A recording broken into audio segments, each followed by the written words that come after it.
tried to drag it from the Shadowrun. This is the Shadowrun Edges? No, you just grab it from the core book. Okay, core book, got it. No. Everything should be draggable and droppable from the Shadowrun book. If it isn't, I need to figure out why. Okay. Well, it says it's locked. It says Edges S Shadowrun locked. No. Okay. Yeah, but you should still be able to open it up and just drag it off. Yeah, I have it open and I... Oh, you know what? Never mind. I got it. I figured it out. Sorry. My bad. No problem. I was looking at it from... The title. No, from traits. For some reason, it's like that's not going to belong as a trait. Oh. So I had a lot of luck going. So guys, because of the fact that some of the spells are different or not allowed, some of the edges and gear and such are different and not allowed, unless there's like something you really can't find, please only use the Shadowrun folder for dragging and dropping stuff onto your character. Wow. Because I have modified things on purpose, and this compendium, about the only thing that it doesn't have is it might not have a couple edges, like if you wanted like dirty fighting or up close fighting or something out of the fantasy campaign. That's something that I might allow, but otherwise everything else should already be in there. Take it. I want the Clint Eastwood edge from the Unforgiven, where he's like always been lucky in the order of the draw, like shooting who was going to shoot next before they could. Yeah, people will watch that, right? The Unforgiven. It's been a real long time. I think more of he did the same thing in the Outlaw Josie Wales. The Outlaw Josie Wales, somebody asked him how he knew, how he survived, and he said he knew which order to kill people in, like who was going to draw and who was going to be right. He was basically creating gun fu before it was a thing. Yeah, gun fu in here is completely different. That would be like a tactical awareness.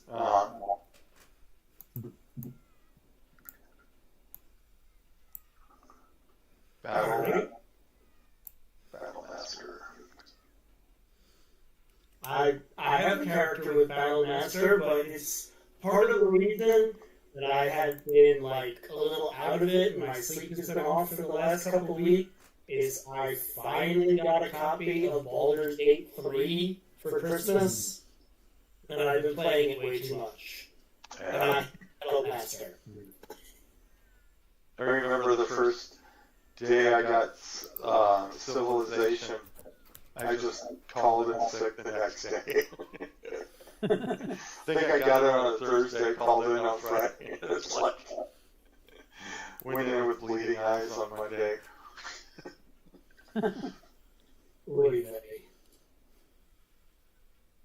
Alright. Did you start the stream, Necron? Yes, I did. Okay. So, you guys finished your run. You did a quick smash and grab job at Ares Microtechnology, one of their smaller branch offices, and you pulled it off with almost no one knowing you were there until after the fact. When like the guard shift happened somebody checked on the guards at like 3 o'clock in the morning and found them knocked the fuck out and the drone not working, and then they pulled the alarm and like went all over the place, but you guys were long gone.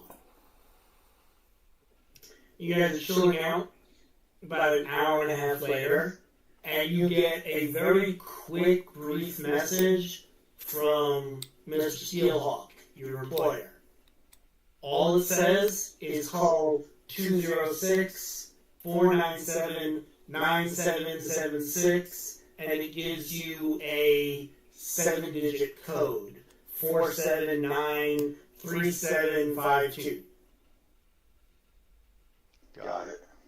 Well, unless we actually have to write that down. No, you don't. Some people actually want the numbers, and Right. all right, and that's an actual Seattle area code at least. So, anybody wants to call that number real quick? Yeah. All right, you get a clipped female women's voice. Welcome. You have called DTVTS message service. Please input your code and hear your message. Thank you and have a wonderful day. Alright, Mr. Steelhawk's apparently set up a message for you. You hear his voice. A little less anxious than it was before when you met him in the club. Good work, chummers. Meet you at 416 Redview. ASAP. Beep. All right. How are we getting there? Oh wait, you scored a bulldog, right? Never Yep. mind. What's your character's name? Sprocket. Sprocket. Every time I hear it, I keep thinking that we're playing Miami Vice and it's Crockett. Oh. I like it. Alright. Are you guys just going to head there, or are you going to do any research and check out what it is? What the place is? Yeah. Can't we do that on the way? Yeah, you can. You can drive in and, you can do a quick, you could either do like some research, you could call somebody and do a persuasion check, or you could do academics or just common knowledge. I'm going to have my drone scout the best route. Ooh.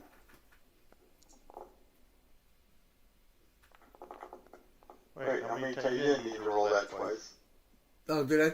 Sorry. Yeah. The first one exploded both dice. No, the second one was drive-in. Oh, okay. Got it. Well, no, yeah, there's a spirit check and electronics. All right, the base information that you guys get is that it's on Highway 516 in Renton, right outside of Atburn. Not exactly a nice neighborhood, but not a hellhole either. Leave your AKs and missile launchers in the car, but definitely go armed and armored otherwise. Okay. I disassemble and clean the my weapon and reload all the bullets and do the nose rub so they're lightly oiled and click. All right.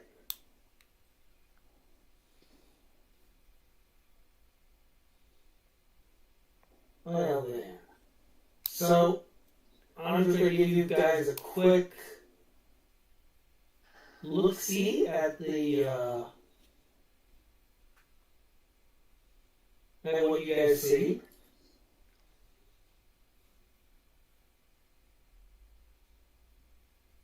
Nice. Looks like a cool neighborhood too. Neighbors must be awesome. That's like post-apocalyptic grunge. When I die of a heroin overdose, I want it there.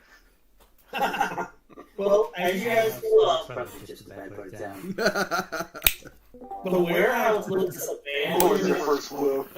The warehouse looks abandoned at first. Just another slab of rusted steel and cracked plasteel tucked between some forgotten other buildings. A battered roll-up door groans open as Steelhawk waves a fob, revealing a dim interior lit by a few strips of fading industrial illuminance. He kind of like waves at you guys to like pull the van in, open it in the door, and there's enough room for you to pull the van in. Okay. Alright. First thing is, the air smells like old engine coolant, dust, and heat. Inside, the ground floor opens up to a cluttered garage bay, half tool shop, half chop shop, half whatever Steelhawk was working on last. A drone charging rack hums quietly in the corner, and someone has taped a handwritten sign above it that reads, "No sparks near the batteries." Again. In print. You see creaky stairs that ascend to a mezzanine level. There are 8 compact studio units arranged in a horseshoe overlooking the garage below. Each unit has a cheap sliding flat steel door and mismatched doorknobs that was very obviously installed by someone who didn't care about aesthetics as long as it worked. You can also see a communal room that in the center of it sits a large circular lounge area with mismatched couches, a cracked AR hollow screen stuck on news error, and a pile of scavenged magazines from at least a decade ago. There's an old Trid poster of an Ares urban brawler team hanging crookedly above the recycler. Someone drew horns on the team captain. There's a small fridge that hums in the tiny kitchenette. Everything in this place seems makeshift sanctuary functional. Ugly, sturdy, strangely welcoming. Feels like a place where Shadowrunners sleep with one eye open, but at least they sleep. Sleep with one eye open. Holding your feet. Oh, never mind. I was about to say, you're A-type. Nice. I like looking in the refrigerator. Okay. There is meal packs of soy sausage, soy noodles, soy mash, and one lonely squeeze tub of synth mayo, along with artificial slop. You also spot a few surprises. There's a real fruit sealed up in cork packaging, a pair of actual protein bars, and a carton of quote-unquote real chicken strips with a price tag that hurts your feelings. Oh, not mine. I enjoy like seeing the price of real food, but I just close it respectfully. I wonder if those protein bars are actually protein and not a We're not protein substitute. No, They are. They're fairly. that's They're why they fairly. are. Yeah.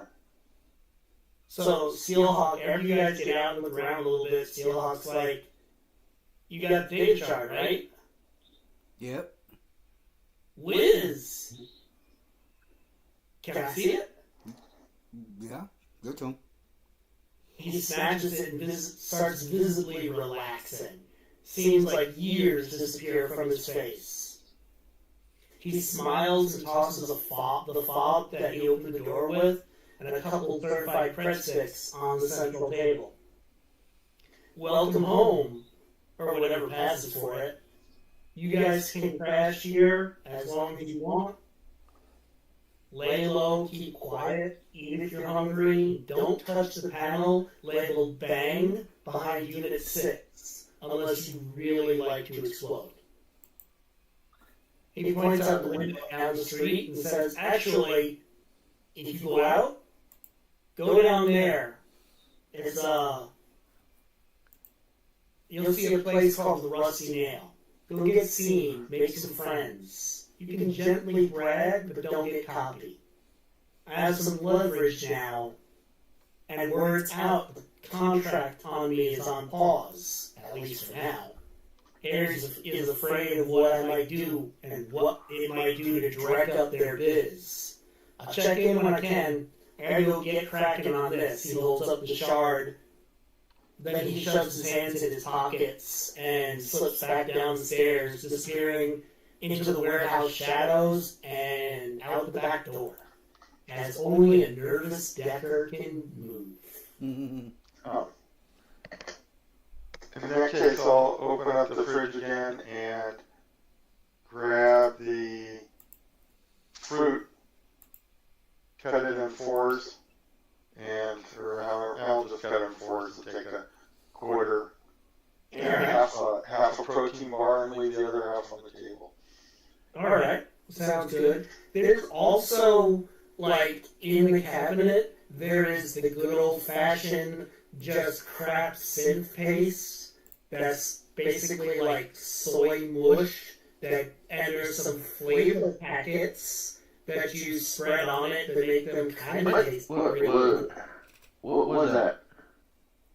That's like low lifestyle food. That's what a lot of people eat. It's just basically imagine almost tasteless, like either oatmeal or something like that you like pour, you pump you know how you pump flavor into a coffee to make it taste like caramel or something? You like pump cheeseburger on this crap. Hello? Hello? Oh, okay. Well, you went quiet there. I thought like I got cut out or something. Talking about the food and its general quality. Yeah, general quality is literally just slop that you spray some stuff on it that makes it taste like something else. Otherwise, it's completely tasteless. It's got all the nutrients you need. There's 3/4 of a fruit on the table and a half of a protein bar. Real protein. So, just in case anybody just missed that.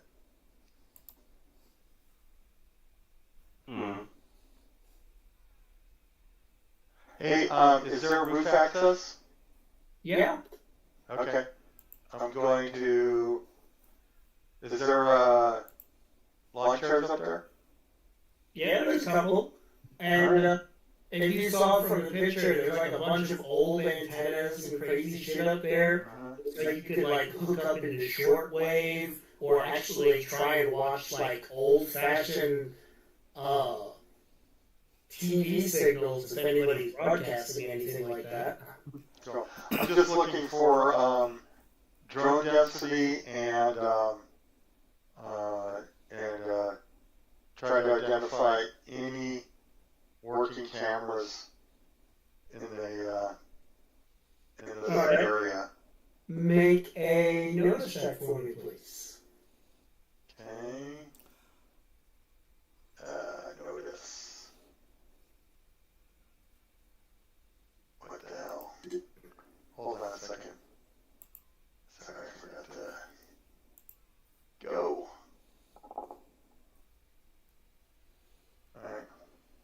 Alright, I mean, it is nearly 5 o'clock in the morning by the time you guys get settled. There seems to be almost no drone activity flying around right now. Okay. Nebron, Yeah. are you, did you jack into that and tell it to go do stuff? Because if so, it would have your passive bonus on it, which would be a +1 to whatever it normally does. Okay. Yeah. Yes. Okay. That's gonna be my I Spy. Yeah. Keep an eye on things. Well, the only problem with the micro drone is it does not have a long charge. Yeah. Understandable. Okay. You have a air surveillance drone that's kind of more like a blimp that you got Okay. set up. Alright, that'd be cool then. I'll use that one. Surveillance drone? Alright, I'll drag it out. Alright. I mean, we can keep the same roll. It's Okay, that's cool. Anyway, Ricard, as I was saying with you, most people go to bed. The phones that you see going back right now are kind of like drones that are delivering stuff back and forth, like food packages and unmarked packages. There doesn't seem to be any surveillance drones or cameras in this area, especially not pointing at this building. Good. Building looks a lot crappier on the outside than it does on the inside. Okay, good. Go ahead. You can see the bar that he was talking about, though.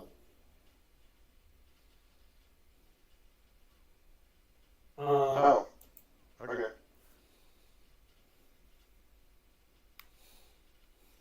Nice. Yeah, Rusty Nail is right down the street. Any, if people would give me a quick Isn't that our sty? Our side ale? Yeah. It's like, our big sty where you get sick. What are you saying? If you would give me a common knowledge check to see if you've heard Rusty Nail before. 4.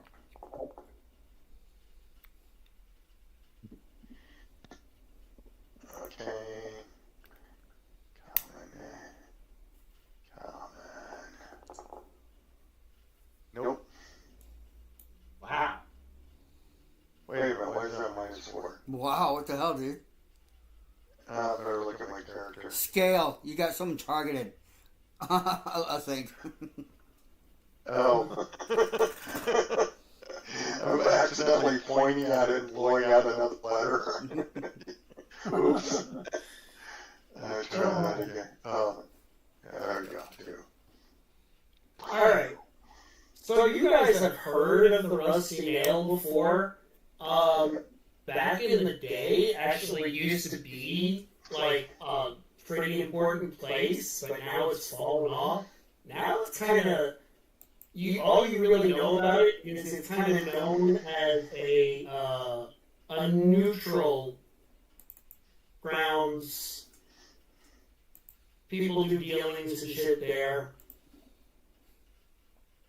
It's a good place for people to go and hang out who aren't, like, trying to, spend a lot of money, but, like, kind of run around with the street crew and get known and get to know other people. Mm-hmm. Okay. It's like 5 o'clock in the morning, which means since the sun is almost coming up, it's about time for all the Shadowrunners to go to bed.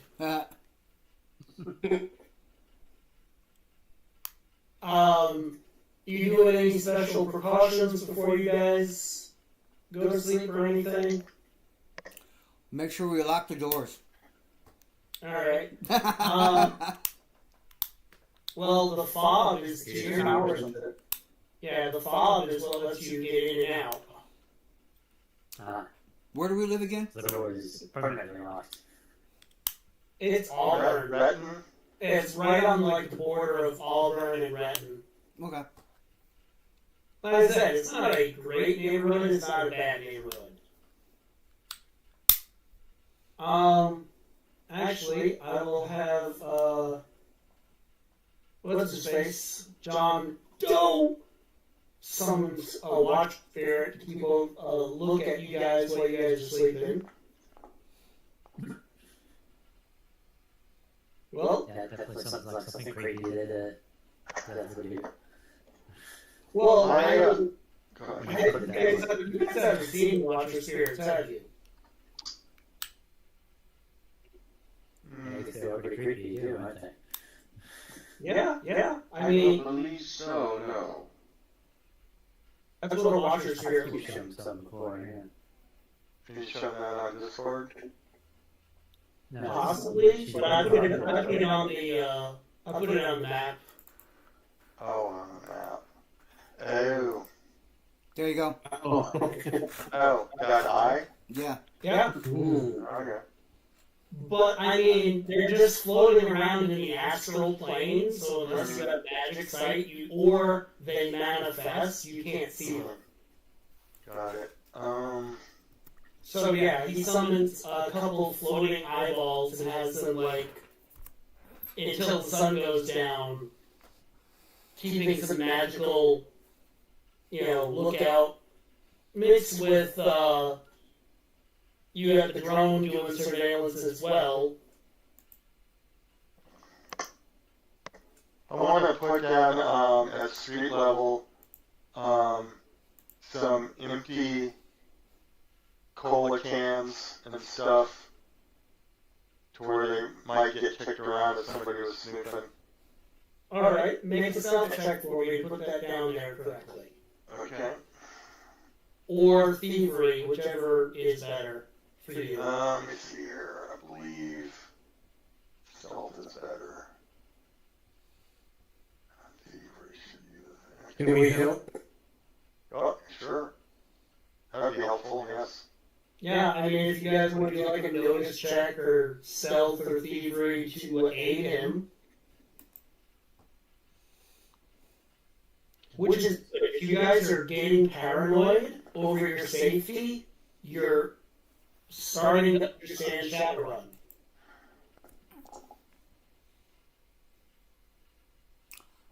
I feel fine about my status of stealth. So just a +1. I'm trying to find my thievery. You shouldn't have thievery. I have the surveillance drone keeping an eye on us.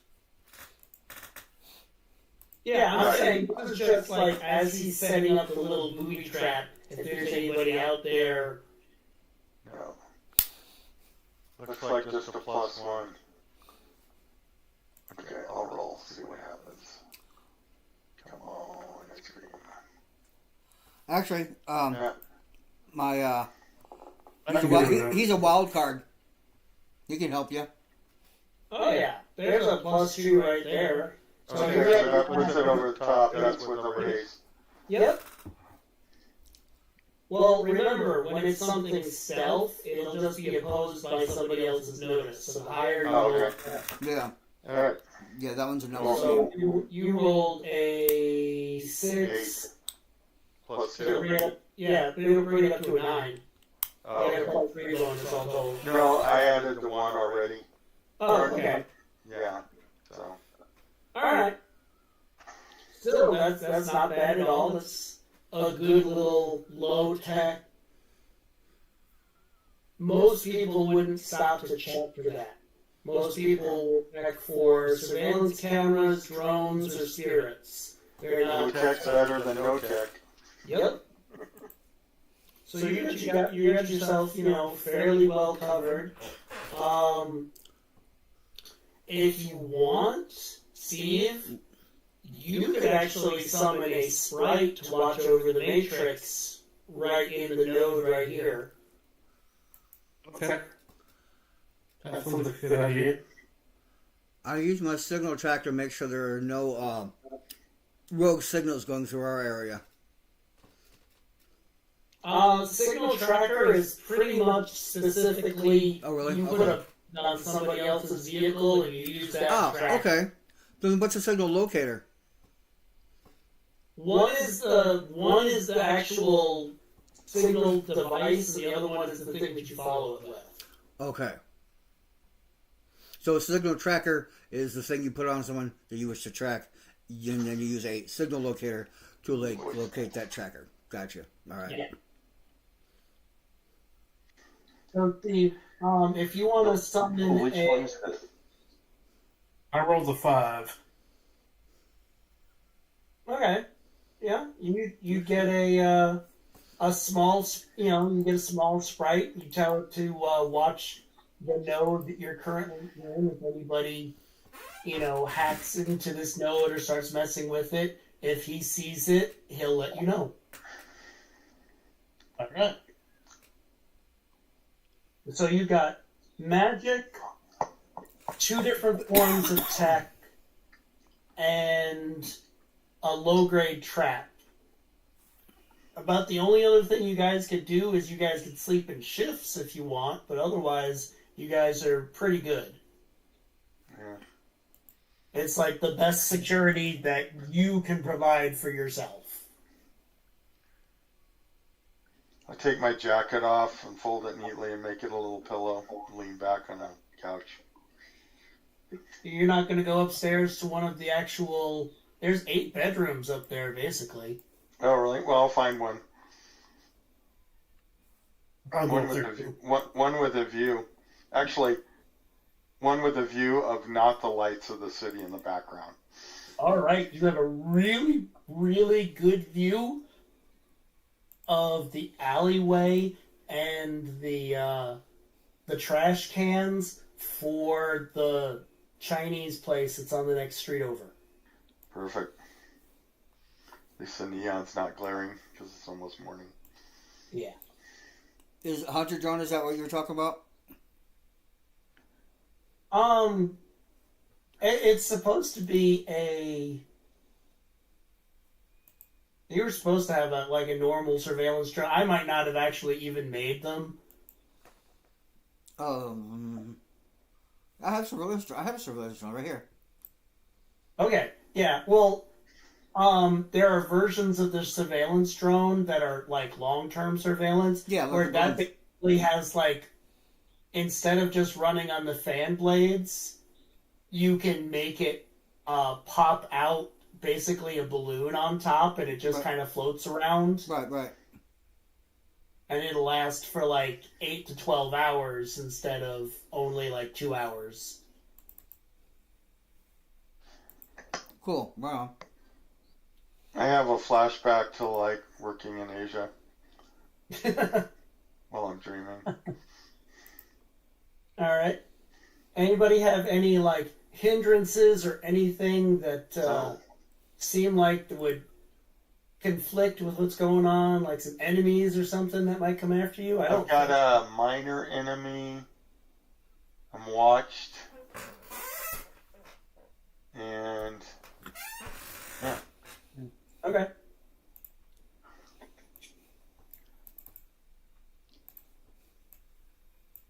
All right. Well, you guys make it through the night till the next evening without any incidents. As far as you can tell, nobody even looked at you and said boo. This is kind of a neighborhood where you guys coming in and taking over this place doesn't make anybody too curious.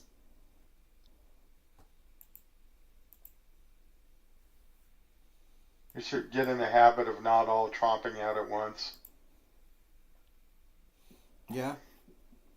Leave anybody who can leave off the roof and likes doing that. Probably best, repel guns and all that.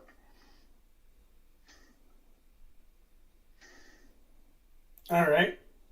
So, are you guys gonna go do anything today, or are you just taking a day to chill? Yeah, going to the Rusty Nail to get our depths, see if there's any jobs, right? All right. Or at least get to know, at least the local fixer at the Mr. Johnson. Always a good idea. We head on down. I'll drive. He's on down. He's on down. All right. Hold on for just a second. I've got a dog that is snoring and apparently having a nightmare. Chocolate buddy, wake up. Wake up, baby. It's okay.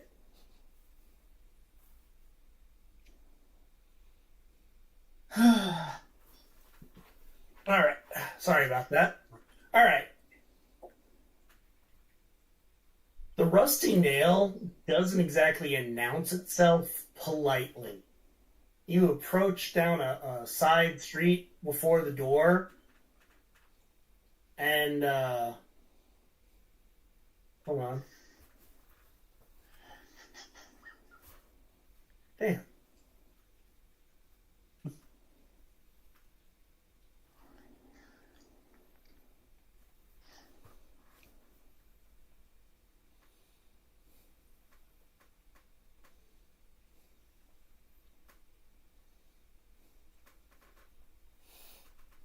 Thought I had a nice little thing to read out as you guys walked up. Well, I mean, you guys saw the picture of what it looks like. Uh-huh. couple broken out headlights and such. You know, some of the lights are working, some of them aren't.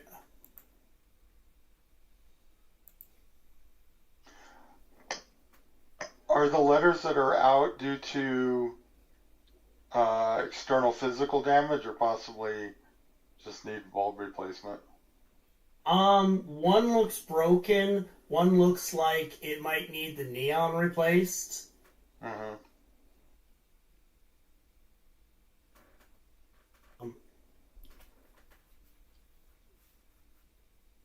So as you guys walk up, there's basically there's a door that leads to a tunnel. You don't walk directly into the bar itself. Interesting. Does it have weapon slits in the hallway or what? Yeah, hold on, let me put you guys.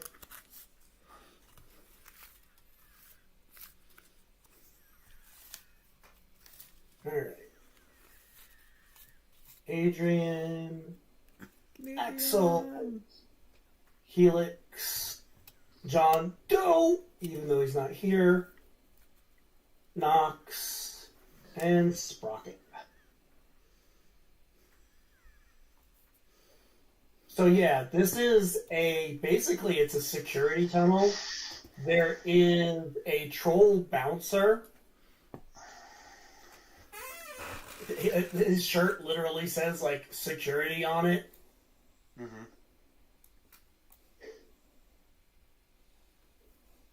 And his horns are so small and thrown back that they're lost in his dreadlocks, but he is also, like, 8 feet tall. Nice. Cool. He politely points to the window off to your guys' left and says, if you have anything other than sidearms, if you would be so kind as to drop them off, you will get a ticket and you'll be able to grab them on the way out. And there is another troll who's in there who, like, takes your stuff. Like, if you brought, like, an AK or something with you, they ask for that, and they have, like, they have weapons lockers that they put them in. If you don't have anything large, they're not all that worried about it. They care about my grapple gun. No. The walls They can't really know about my themselves... spirit sword. Yeah, well... Unless they are astrally perceiving, no. And most people don't walk around astrally perceiving because you can see shit in the astral plane that you don't want to, and it also opens you up. If you... Yeah. Okay, the way Shadowrun works is if you're just a normal everyday person, even if you're a mage, if you're not connected to the astral plane, spirits just kind of like pass you by most of the time.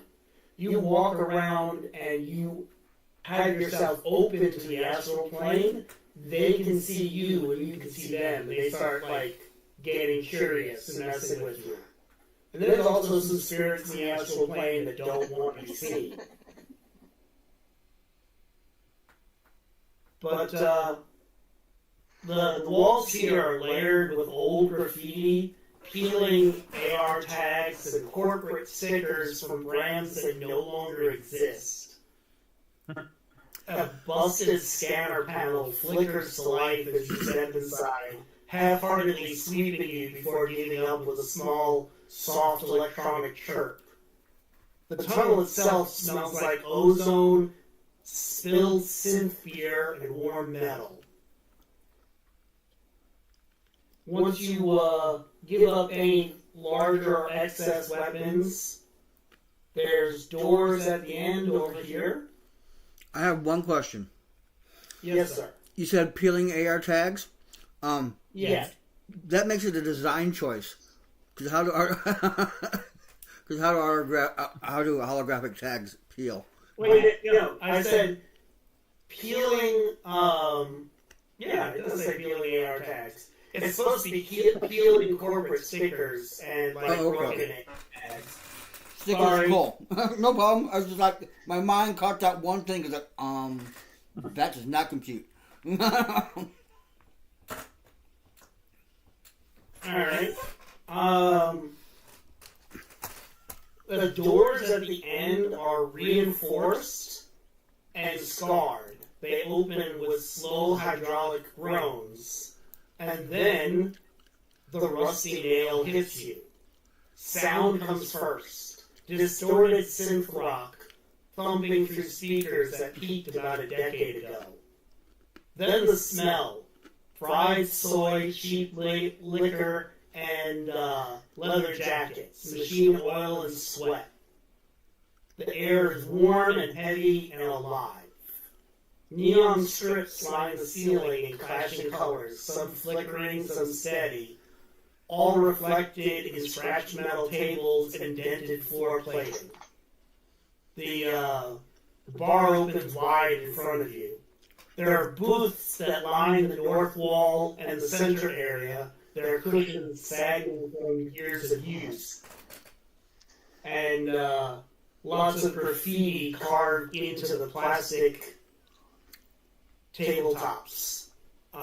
Faces glow in AR overlays. You can see some deals are whispered, and laughter erupts and dies just as quickly. A drone buzzes overhead carrying a tray of drinks, barely avoiding a swinging fist as someone gestures too hard. The south end of the room, to your left, is a long metal bar, and there stands a large orc like a piece of industrial equipment that learned to judge people. I'm going to move you guys actually inside.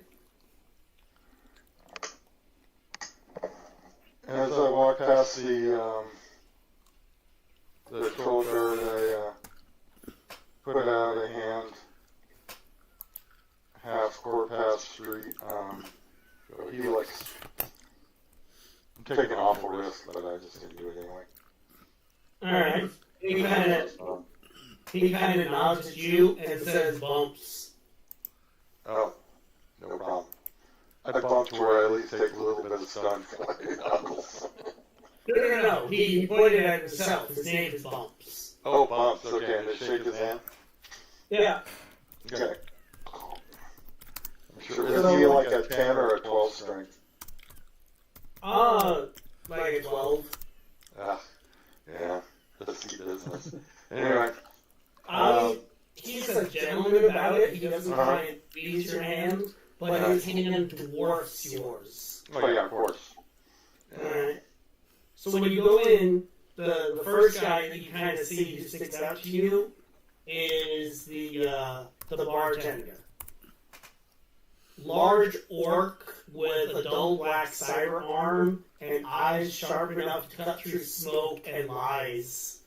He watches everything without seeming to watch anything.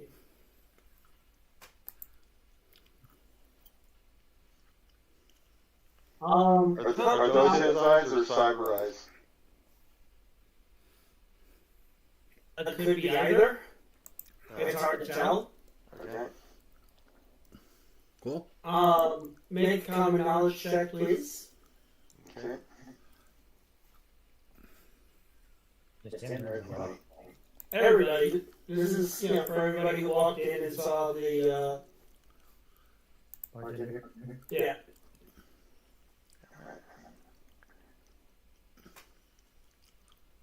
Alright, jump to the bottom.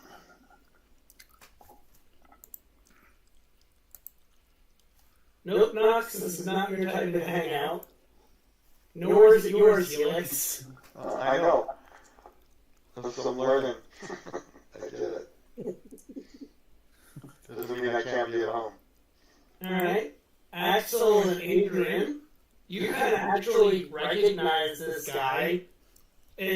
You've heard of him before, or at least of an orc that's an ex-runner that retired and opened a bar. If this is the same dude, his name would be Oregon Black Tusk.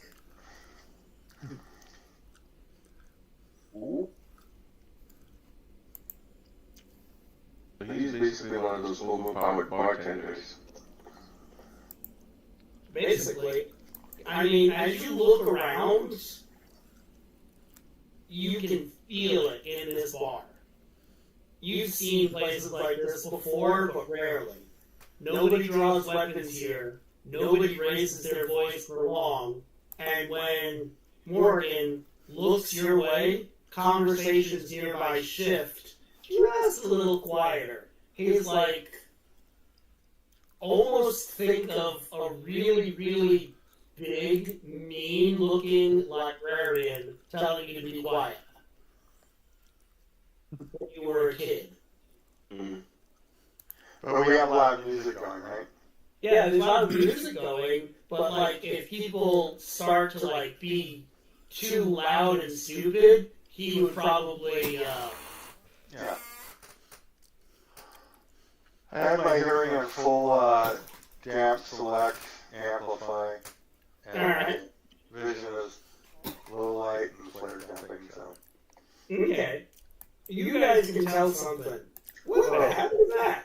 I've officially changed my Bob to Gur, and that's how he flies on a pig. Okay. The bar I itself. haven't seen that since I was a kid. What is that? Invader Zim. I never watched it, but I'm aware of it. I'm not familiar. So this place used to be something else. You can feel it. It used to be a real nightclub, a hot spot. Now it's something else. A dream that burned out and refused to die. It's neutral ground, a rumor mill. Tonight, for better or worse, we're part of it. Alright. So on the east wall, you can see the door closest to you that I just opened and closed real quick. That says private. And underneath it, it says supplies. Nothing important, moron. There's an AR gaming booth on that same wall. There's another door on that wall that says to private rooms, which to you means people are conducting business back there. Like there are like little rooms that can be rented to have private conversations. All right. On the left, there's an old dead stage. It looks like nobody's actually like played any music on it forever. There's like an old dead guitar and like a single spotlight that doesn't look like anybody's hit the light switch on it for at least a decade. On either side of that are the doors to the men's and women's room. And actually in the northwest corner, there's a fairly large station for charging and fixing drones. Woohoo! I'm heading over there.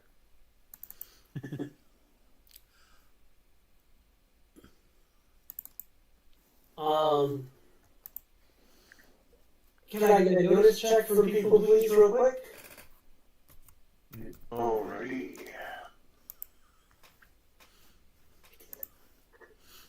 I try to look casual with the notice check. Just stay in the room casually. There you go. Lean forward and narrow your eyes at anybody and just look around. Oh, wow. Uh-oh, hey, look like everybody's Observing around. exploding.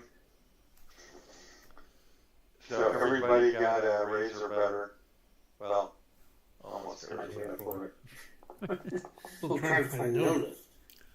I'm just going to do what Bob says. In fact, in this situation, I'm pretty much the NPC and I'm playing Bob. Bob is so much better on my skills than I am.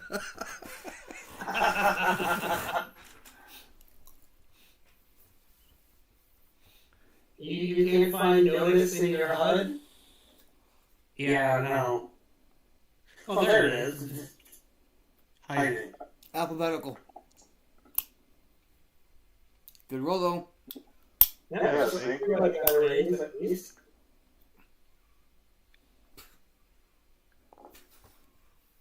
And now he doesn't want to roll. Dude, you just rolled like 6 times. I don't see it. Yeah, it's not showing up. Yeah, the dice were all over the screen. Well, I know that, but I don't even see him roll. That's me rolling. There you go.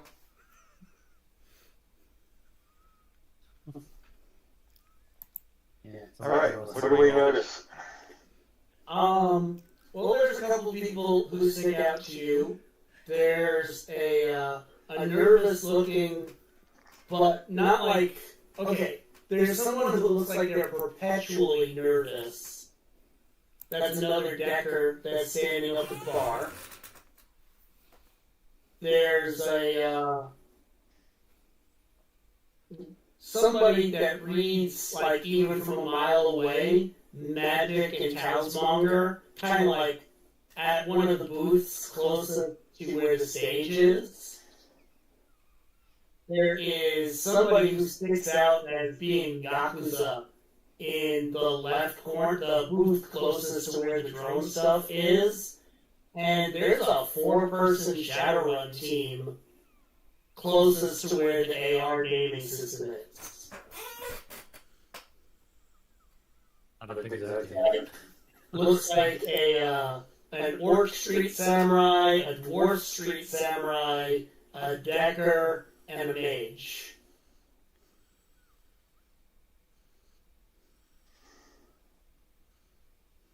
Okay, so the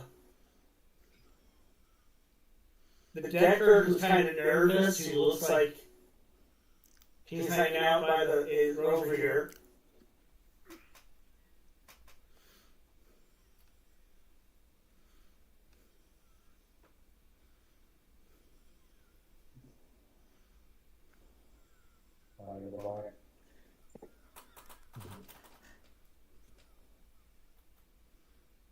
She looks magical, and you see somebody come up real quick while you're talking to her and like buy something off of her, and it looks like she's a talismonger.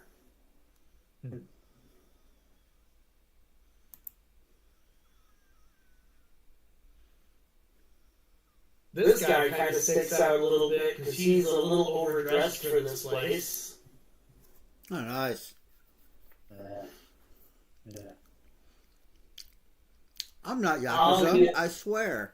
That makes two of us. Overdressed. And like I said, That's my fancy trench coat. you know, there's the, I guess it's less so though. you know, over at this table, over here, there's, you know, an actual team of Shadowrunners.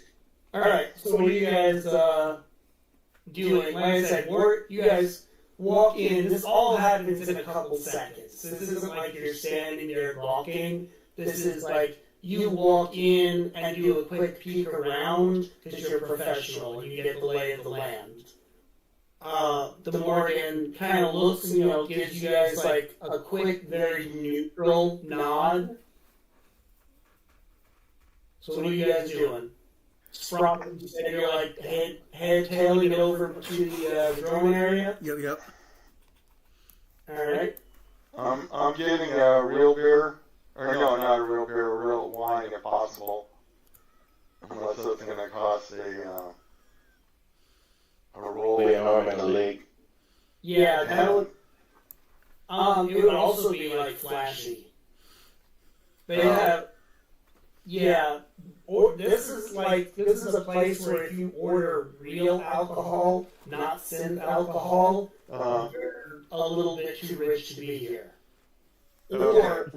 Or you're like celebrating something real fancy. Well, there are like 3 different layers of. There's real cheap synth alcohol there's synth alcohol, and then there's the good stuff that almost tastes like real alcohol. Do they have real, like, filtered water?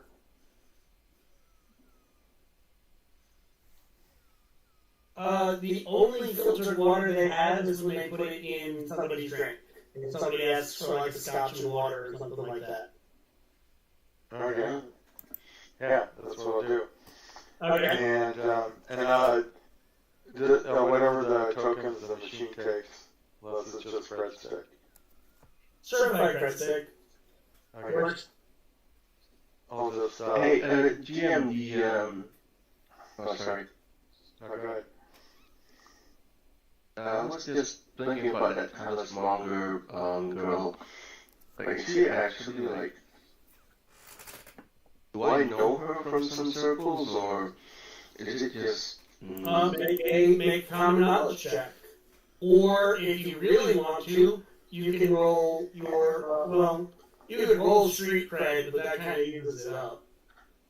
Street cred is more like asking favors from other people, not knowing people. But you could roll your street cred, give yourself a bonus on your common knowledge.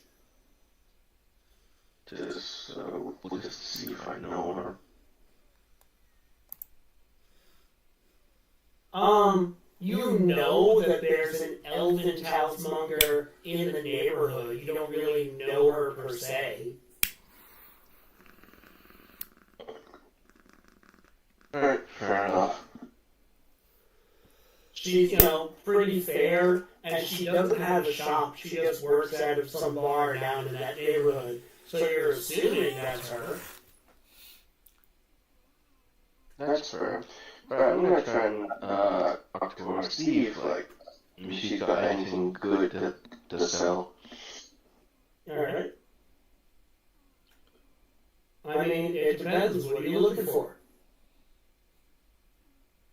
Is there a one-use fire spirit, or I don't know, some kind of offensive spell? Mana Bolt and Mana Ball are the most common. Well, the thing is there aren't... When it comes to magical spells, there are stuff that helps people cast spells. So it's easier. There isn't a lot of like pre-made spells like a D&D game.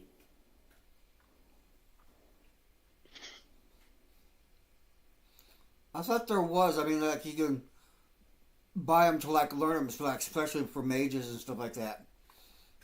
You can learn a formula to like learn a spell if you're a mage. Okay, right. That's how you would, that's one of the ways that you would get new spells on your character sheet. But that's not the same thing as having like a potion or a scroll that actively anybody can just read and it works. Yes. Yeah, I do get that. I thought it was asking for something else. Now, are you a mage even? Physical adept. Not the same thing. Oh. Yeah, so mages tap into the astral plane using their willpower and manipulate energy a certain way to get it to cast spells. You reach into the astral plane to feed magic into your body to make your body do things better. You're closer to a shaman than you are to a mage. Right. Yeah, I mean, that was kind of what I was going for. Like a hybrid shaman and physical adept. Maybe you're thinking possibly a... Mystic? Just like some sort of add to stealth, a bauble for when you're in astral, like adventuring. Actually, you walk over and she,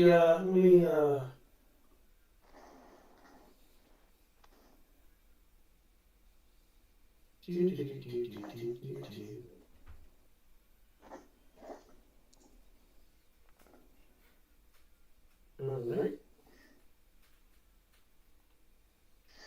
And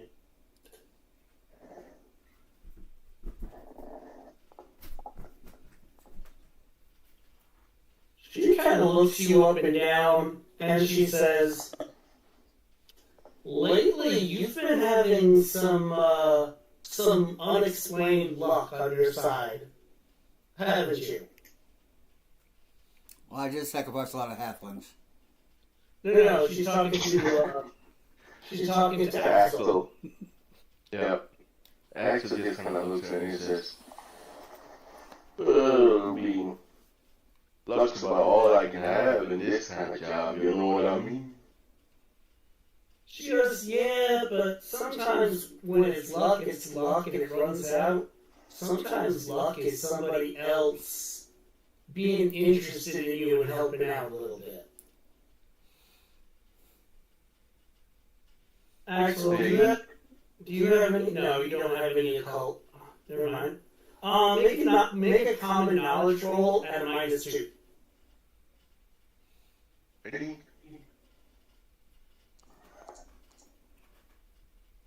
Okay. You know, I'm a bit of that. Damn it. Yeah, you don't know what she's talking about. It sounds kind of like gobbledygook. But, I have a question for her. I wouldn't be surprised if I'm seeing you about some other stuff before too long. What can I do for you tonight? So, out of game, mostly what she's going to have is she's going to have like items and such like that you either like learn spells from. She might have, it might be expensive, but she might have like a 5-point mana ball that you can sort of like a mana battery type thing.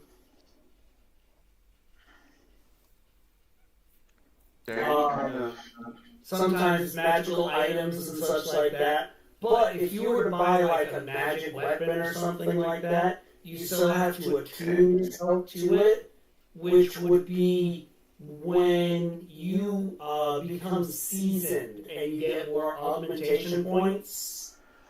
Okay. And if you wanted to like grab a secondary arcane background, like you were talking about being the crossbred between a physical adept and a shaman, that's when you would buy that then too. Stuff like that is all from augmentation points. Okay. Alright.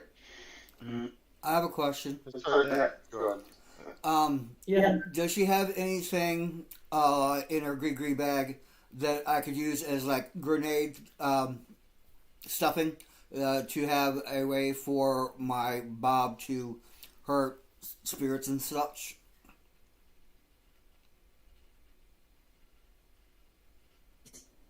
Or shotgun shells? No, that's kind of really hard to come by. You either need a mage that I mean, it's fairly simple having a mage cast a smite on your weapon will do that. But for the most part, the other stuff is expensive because you're looking for like Orchillium bullets or stuff that has like magic runes with a little bit of enchantment in it. That is not stuff that comes cheap. But you can start looking for it. Please and thank you. Here is... Where is it? Aha. Here's a little retainer. All right. Yeah, you give her money like that, and she her eyes light up a little bit, and she gives a nod and a smile. Here's my card. I just done it to her digitally. All right. Basically, she's almost got an old-fashioned pager service. You call her pager and leave a number to call her back. Well,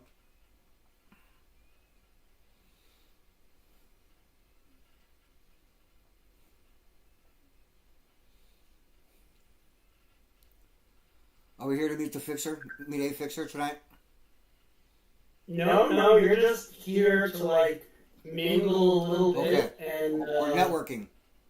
Networking, get some information and such. That's why I said if since this was going to be a mostly role-play night, that if somehow or another Chris slept through it, he probably wouldn't be too upset. And probably not. All right, dig it.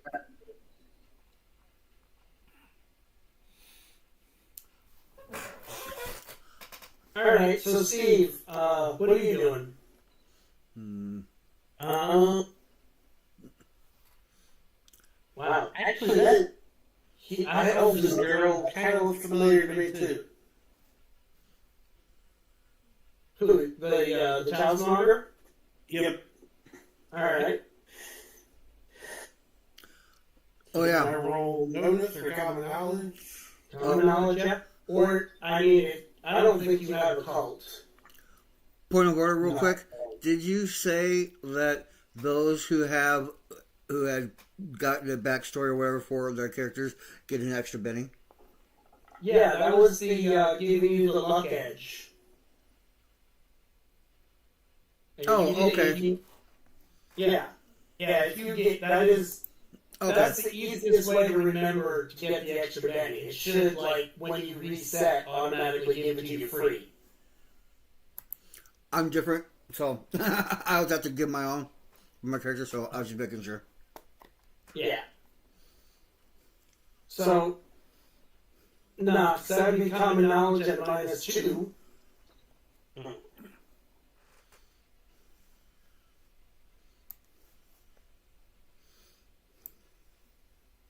And oddly enough, we're going to have...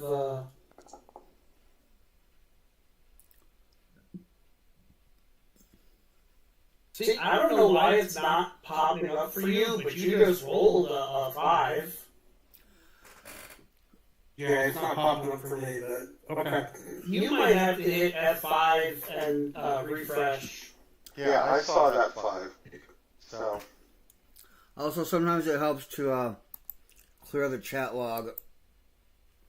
Yeah, well, the other thing is Steve has actually been here for hours. And Oh yeah.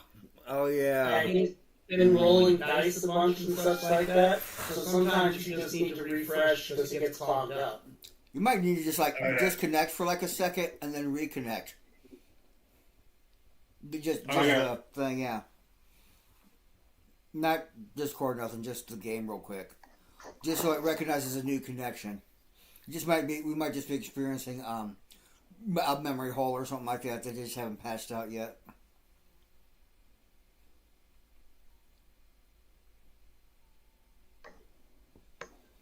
Because in the end, Found is basically a web server. So, Spider, what is Adrian doing? Or Bloodsong, I should say. Well, I recognize the bartender, I guess. So. Yeah.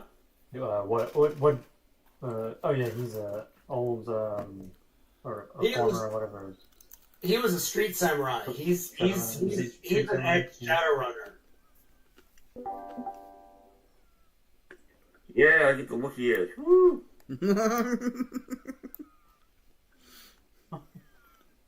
Anyway, as I was saying, he's an ex-Shadowrunner. Well, probably around like the veteran level before he retired. Right. I thought I'd order a drink and something light. And Okay. Pay my respects to him, whatever the normal way that would be, nod of the head or whatever, just acknowledgement of who he is, All right. Technically, that's either a persuasion check or streetwise. Right. For you, it's probably streetwise actually a skill. Yeah, or street cred rather. Okay. I'm sorry. Street cred. Yeah. I think your street cred and your persuasion are very similar rolls. at the Yeah. moment. They're both D8, but the crit has +1. So Your persuasion has a +1 too built into it oh, because you're an elf. You're attractive, and elves on here are kind of like androgynous to the point that almost everybody feels it a little bit. So the attractive just works. well, I guess I am also a metal frontman, so Yeah. even if he's not sexually attracted, he would still be attracted. So Yeah, it's Yeah, not that not look. necessarily a sexual attraction. It's just something about elves are just kind of noticeable. Although I'm I gonna guess buy- in terms of sexual attraction, an orc might not have the same preferences anyway. So. I'm gonna They're buy a little the. hard to hit with without a night scope. I'm buying the house around. That's weird. Okay. That's little unusual behavior, but people are happy with it. This okay. So the Talismonger, is she part of the group or part of a D&D? I mean, Shadowrun group or is she No, independent? to your knowledge, she from what Axel knows, she kind of like works here. This is like she pays a little bit of whatever she makes to the bar itself. To like run business out of it. Got it. Yeah, that's pretty much her booth over there. Okay, and the Japanese Yakuza guy, is he part of a group or independent? Well, he's as just looking at him, he screams Yakuza, which means he's probably, part of that. But he's not part of that Shadowrun group that's here. Oh no. Okay, Him and the gotcha. Shadowrun group are not connected in any way, shape, or form. Can I get a take on what part of the Yakuza he is, or what level of he is, having worked in Eurasian Corp for a lot of years?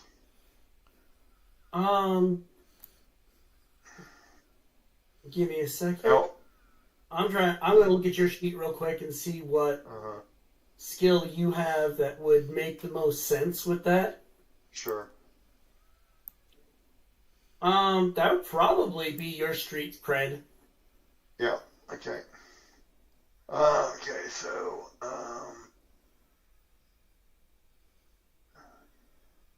street cred.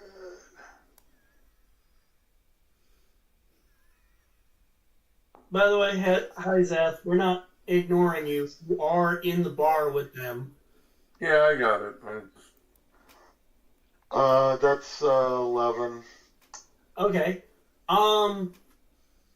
He's kind of mid-level. You get the feeling like he's kind of the person who goes out and negotiates and talks with other non-Yakuza and sometimes does some enforcement work on the side. All right. Basically, he's almost like almost like you. He's almost like he's picture like a corporate company man if your corporation was the Yakuza. Yeah. Well, I get that. So, a recruiter then? No, more of a if you need to deal with them, if you want something from them, or if they want something from you, he's probably the person who's going to come talk to you about it. Okay.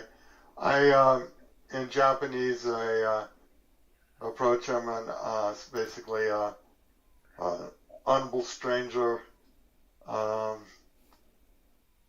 I'm also have worked the Pacific Rim frequently, and interesting to see I don't want to use kindred spirit, but somebody who's also in the way, which means the way of the corporation, the way of the crime, following a crime boss, way of the dragon. Well, he introduces himself as Kazu Tanaka, and he has you, and he gestures for you to sit down. You can roll your street cred as like a knowledge check to actually with the D10. He has a secondary name that you know. When he says his name, the first thing that pops into your head is like, oh, Smiling Knife. Oh.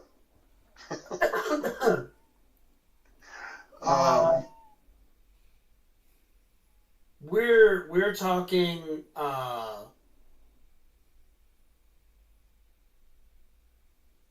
like very, very, he's got a lot of cyberware. It's just not very noticeable except for the glowing red cyber eyes. And he is a knife fighter. He wants to fight you up close and personal. He actually has the close fighting, dirty fighter, really dirty fighter as like edges. Huh.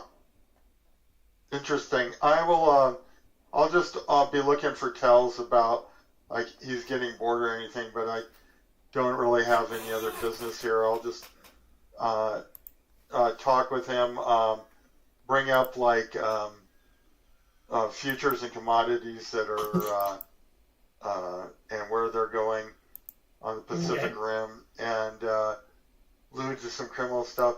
At some point, since I detect a let on that I've heard of his moniker, and pull out and go, although not near as skilled as your honorable skilledness in the blade, I pull out like one of my ceramic knives, which are my pets.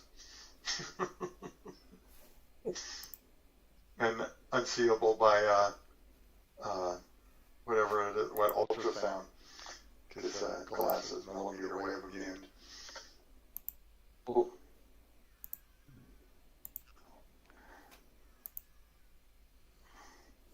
Hey, just, not pertaining to this one, but you said that we had to add some connections, right? For our characters. I'm not sure how to use that. Well, I already called Ziggy Stardust, so you can't have it. That's fine. Well, Just don't know where I should put the... Under about. If you look carefully where you barely see the blue letters. Go ahead. No. The best way to do it, in my personal opinion, is in the edges part of the Shadowrun compendium. You should be able to go in there and find that edge. It should be in the social area. Connections is in the social area. Drag it onto your character sheet twice, and then edit it in parentheses, write who your connections are. Every time you new connection, pull another one onto your character sheet and write who they are. Okay. And we would add the guy that gave us safe house. Yeah. That would be an extra connection. That would be he's your current fixer, or not fixer, Mr. Johnson. Okay. All right. So when you pull out your little ceramic knife out of like nowhere, you see him. He thinks for just a second, and he goes, "Oh, you must be Helix. It is nice to meet you." And he bows. Bow in return. I hear that you haven't been doing anything of note lately. Please make a notice roll for me. Uh-huh. Notice. Notice. Come on. Sorry, it takes a while to find it. What the hell? Oh, it's in the beginning. And then go to roll it. Jump to the bottom. Roll. No. Oh, did that explode? No. How could that look like a 4? Why do you have a -2? Oh, you have a -2 status for some reason or another. Thought I rolled a 4 on that D4, but yeah. Look at your character sheet real quick for a second, because oh, you have bound on your character sheet for some reason. That's weird. Yeah, it must have been from when I was playtesting something. Oh, okay. So does that? I'll go ahead and roll it. Re-roll that just for fun. Okay.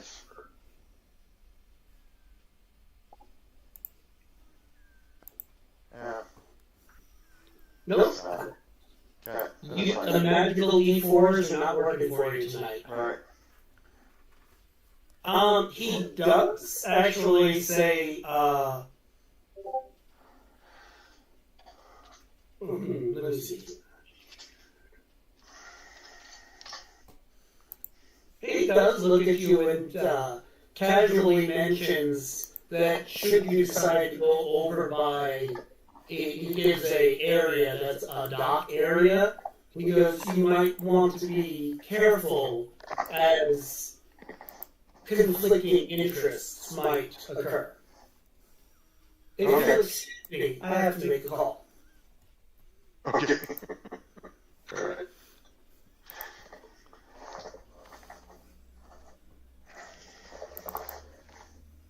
Alright. Let's make this a little bit easier for everybody. If you would prefer, it's kind of like a dramatic task, but let's do some legwork here. You can use research, streetwise, persuasion, intimidation, common knowledge, hacking, or if there's like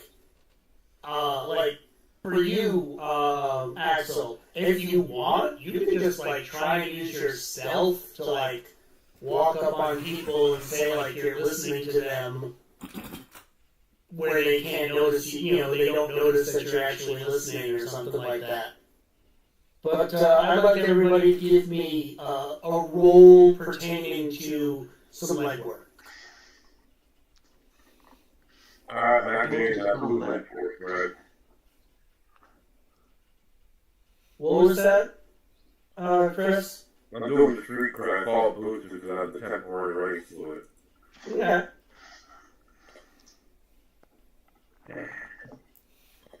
Don't you guys know who I am? I'm John fucking Doe. Tell me something. That's what I got to find.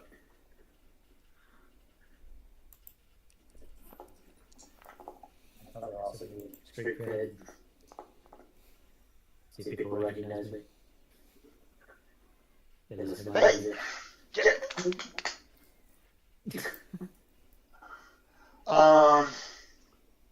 I'll just use my hearing amp with stealth. See if I can pick up anything. Alright. I think that my guy is probably just gonna be trying to lay low and try to see if there's anything we can pick up, so I'll just roll stealth as well. Alright, sounds like a plan. Oh man, I'm rolling so bad. Do you have a D12 in stealth? My party's a bunch of creepers. Yep. I think your stealth is a D12. I thought that was supposed to be temporary. I thought you had a. Did I? Okay, wait. Some means you have to have a Let me look agility here. of 12. We're paying double. Yeah, you have somebody gave you a boost to your. You had a boost trait on yourself. Oh. Huh. Yeah, your stealth is normal. I mean, your stealth is normally a D8 plus 1. That's not bad. Yeah. Okay, So roll a D8 plus 1. Yeah. Just because. Yeah, you can roll that if you wish. We'll take whichever one works higher. Here it is. 6. That's still good. I mean, there isn't that much different information that you can find here. I think you guys almost got max. Let me go back and double check.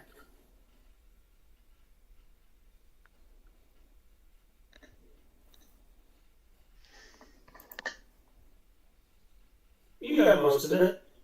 Alright, so this is from hanging out in the bar and talking with the various people.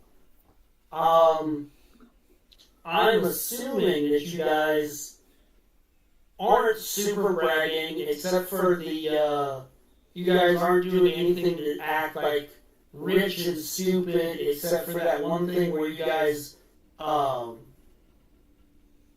Sprocket bought a round for the house, for the bar, which was well appreciated, but not overboard. You guys conduct yourself fairly businesslike. You aren't like bragging assholes. You're not starting fights. You're being respectful. And I like it. So, this is what you guys are going to figure out. Alright, the docks over by the Shino, or, wait a minute, I gotta find the map. Son of a bitch. Sorry about that. You would think I had played this game enough to remember what the hell all the districts were, but I never remember the districts for shit.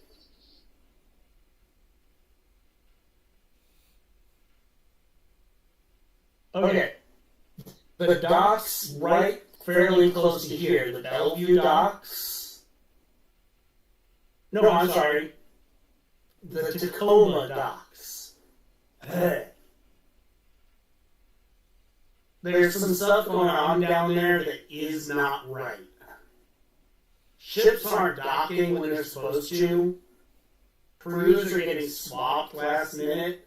Containers are getting moved twice before anybody opens them. Someone's scrambling to hide something or move something, like playing a shell game.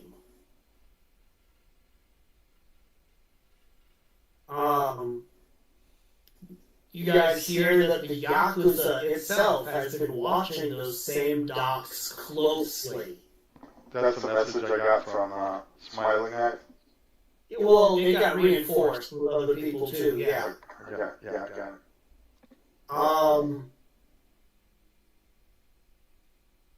Let's see. There's a rival runner team that's been asking questions about those docks.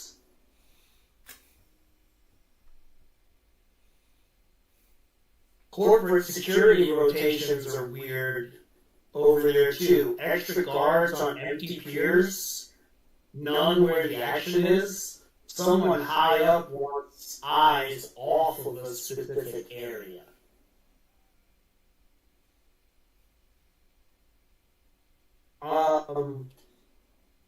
You get another one that's just a general. The word on the street is that some of the other fixers and Mr. Johnson's in Seattle are spooked about something. Something big is coming, and nobody wants to be left holding the bag when it hits. What that is, you have no idea.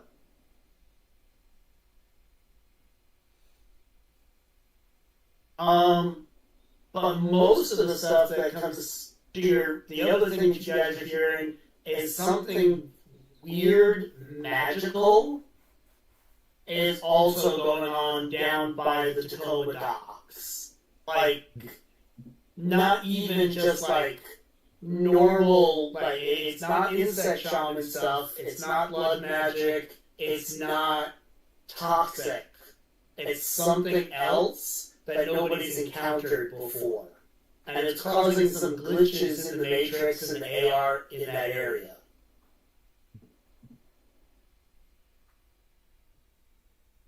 If you guys were looking to self-employ, checking out the docks itself might not be a bad idea, is kind of what you're getting from most of this.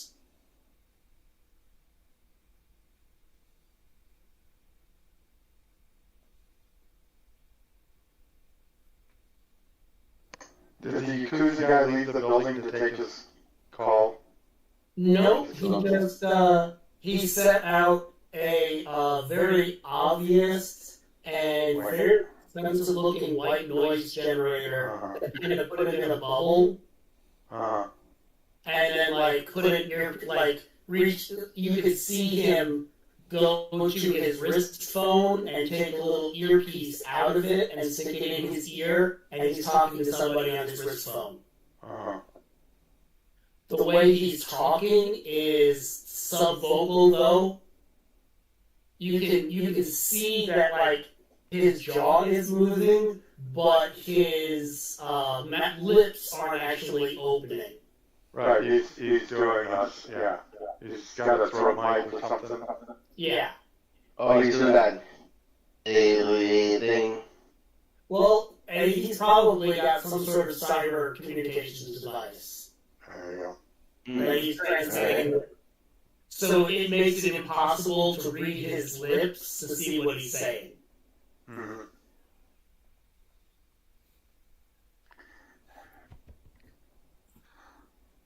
Okay.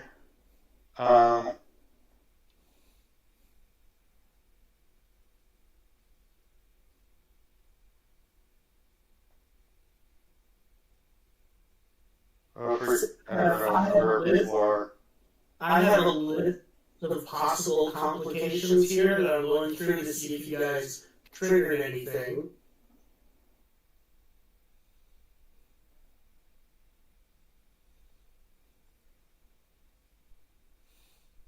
I know it's my fault for missing the intro, but what are we doing?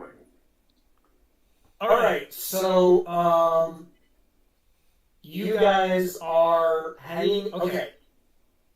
When the mission was done, your Mr. Johnson, aka Mr. Steelhawk, had you guys meet him at a warehouse. Let me, since you didn't get to see it yet, show you this absolutely lovely establishment that he met you at. Isn't that pretty? Yeah, it does have more charm to it.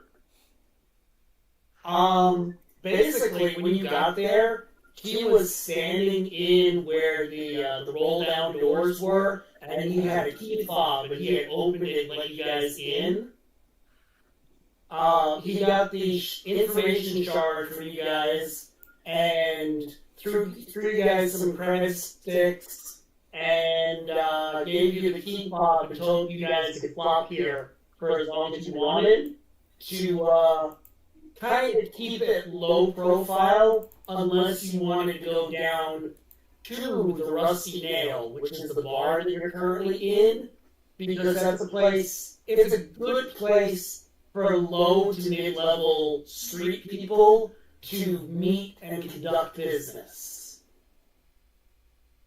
And you have a little bit of, since the run went smooth, you have a little bit of street cred, and going there and hanging out kind of boosts your image as long as you guys aren't assholes. And he said he'd get back to you in a couple days after, he did have a contract on him, but after you guys stole this information shard, the contract went on pause. So he's doing his best real quick to decipher what's on this shard of information so he can have enough leverage to keep himself from having that contract reinitiated. So you guys are just kind of hanging out doing some information gathering and shit like that right now.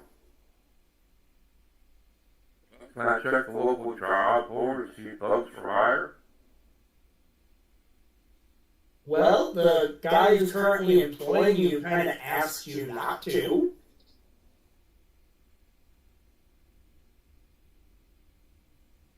What he told you? Rusty nail me at work, though. No, he sent you to the Rusty Nail to make connections.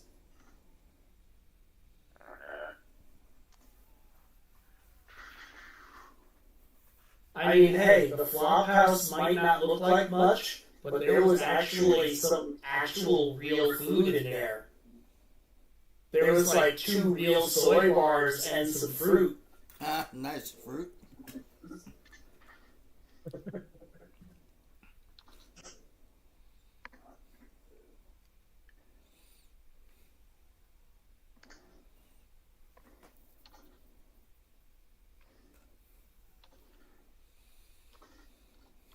Okay, then we'll go back one more.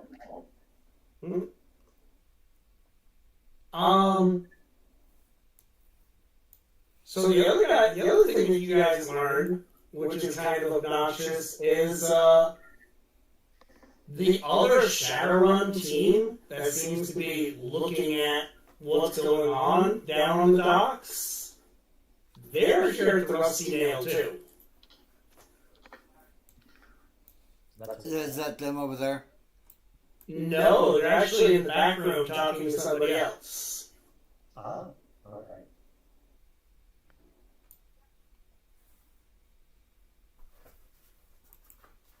And, well, the only magical thing, there is a talismonger that works out of the bar. A talisman? Yeah, someone who sells magic stuff. Okay. But is that back from, like, magically warrior or anything?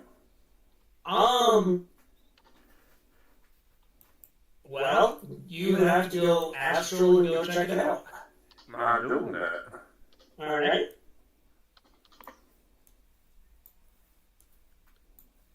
So, before I go astral, go, Necro, where you at? I don't know. Oh, there I am. I'm right here. Okay, where? Right there, okay, well, Necro, alright. What's your character's name? Sprocket. What? I'm not taking that. Watch my money. Yeah, They know what that's like for. Right on. Here we go.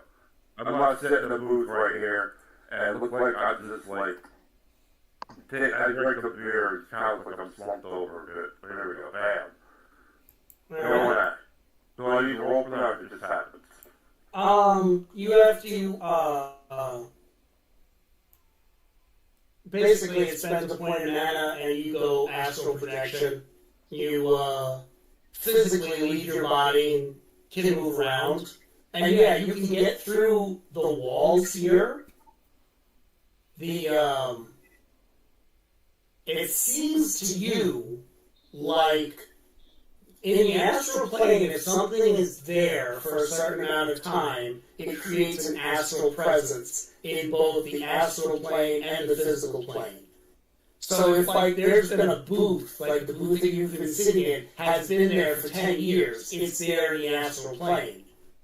If you move that booth in real life, that booth is still going to be there in the astral plane because it's left a signature. It's going to be there for a while. The doors that lead to the bathrooms and the door that leads to the back rooms where the deals are look like they're fairly regularly installed, so they don't leave and ask. They're just wide open to you, like somebody has purposely left it where somebody can go in and out. Now, can I listen in on the real world conversation in the actual plane? You can, if you can get into their room. The thing is, let's see, I'm going to move you on over. Okay. When you go in here, these doors are warded. In order to get past them, you would actually have to make an occult check to kind of push through the barrier. What about the walls? Are they open and warded? I can't just... Yeah, you can't just... The walls... These walls have been here for like 100 years. The walls are there in the astral plane, and... Yeah, it's built up a presence. Okay, Yeah. bam, I'm on a little colt. Alright. And... I'm not spending the money on that, that's embarrassing. I got a 4. It's not a strong barrier, so you can kind of peek your head through. Yeah.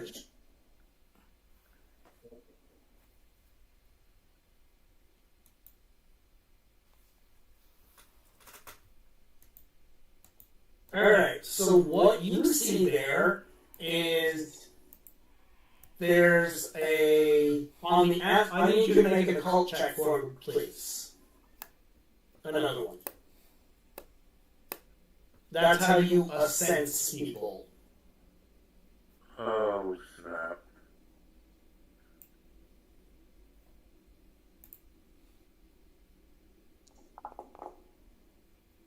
Seven.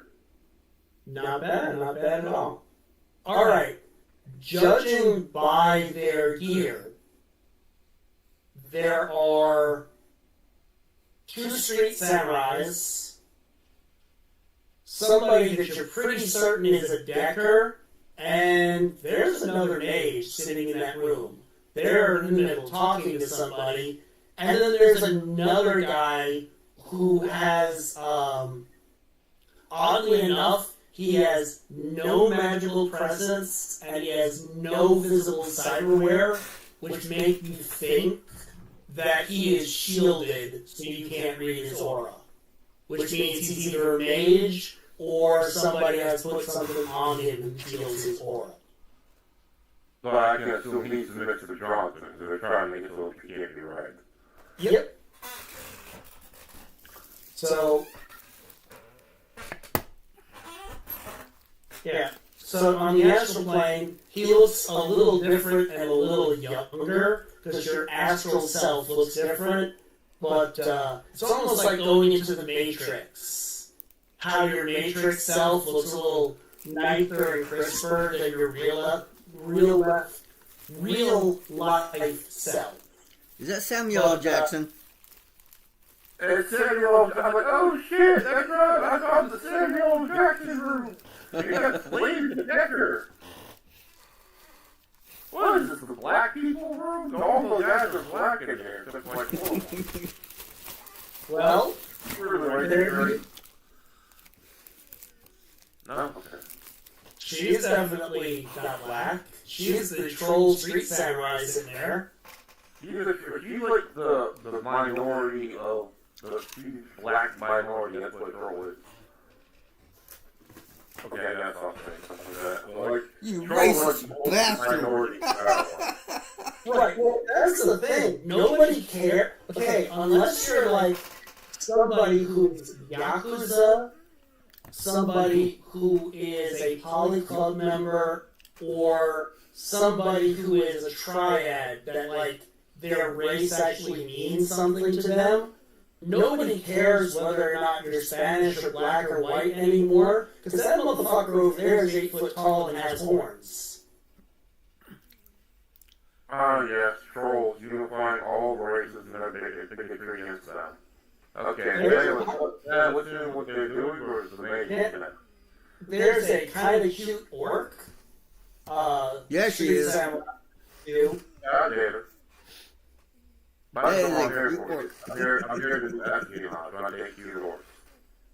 All right. Make another roll for me.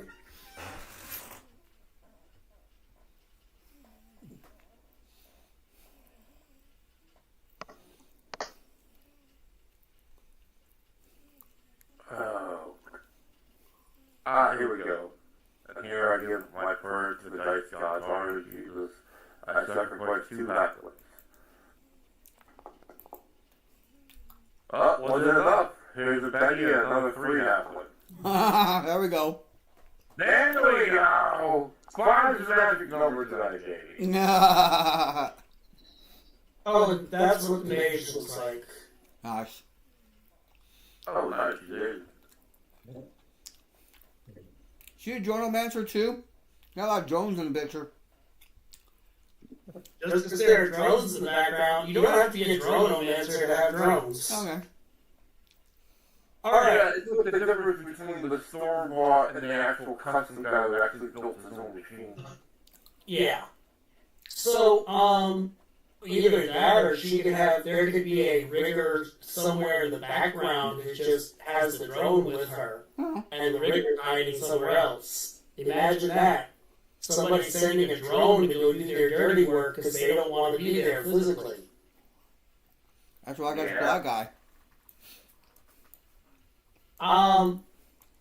So yeah, you literally hear the guy that you think is Mr. Johnson, the bald black dude, telling them any information on what they can find going down in the docks is much appreciated.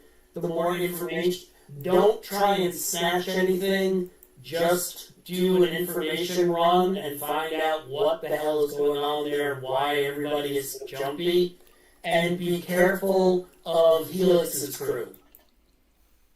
Mr. Steelhawk has a new crew, and apparently they're not as dumb as they look. That's us, right? Yes. Okay, and I am going to try to 52 skidoo and go back to my body. Do I just de-summon or? Yeah, basically you just... Okay, so astral travel, you either move around at like normal human speed, or it's literally almost speed of thought. Like you could go from here to Japan in probably about 16 seconds. Okay, so... So you going back to your body is basically like you blink and you pop back in your body. Is that going to make a wave the mage will notice so I have to leave the room first? If he was astrally perceiving, he would have already seen you. Okay, so I pop back and I'm like, alright, spark it.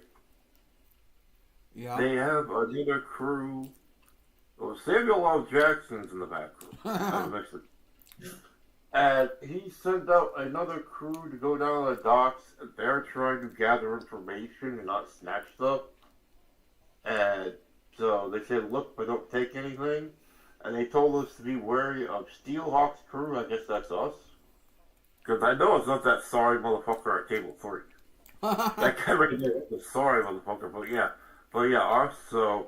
Yeah, so there's another crew running around there getting information. And they're working for Samuel L. Jackson. Also, they have a cute orc girl, but I don't know if she might be your type, but now's not the time for that. Everybody else at the table who everybody else who hears you looked at you and goes, Samuel L. Who? I'm trying to say this kind of quietly, but Samuel L. Who goes, look at the vintage movies, bro! In Shadowrun, the modern movies still exist.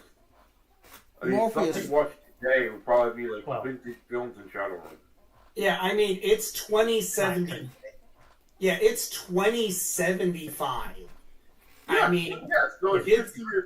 I mean, the last film is in 2026, so, I mean, it's a 50-year-old movie, but today we still watch 50-year-old movies.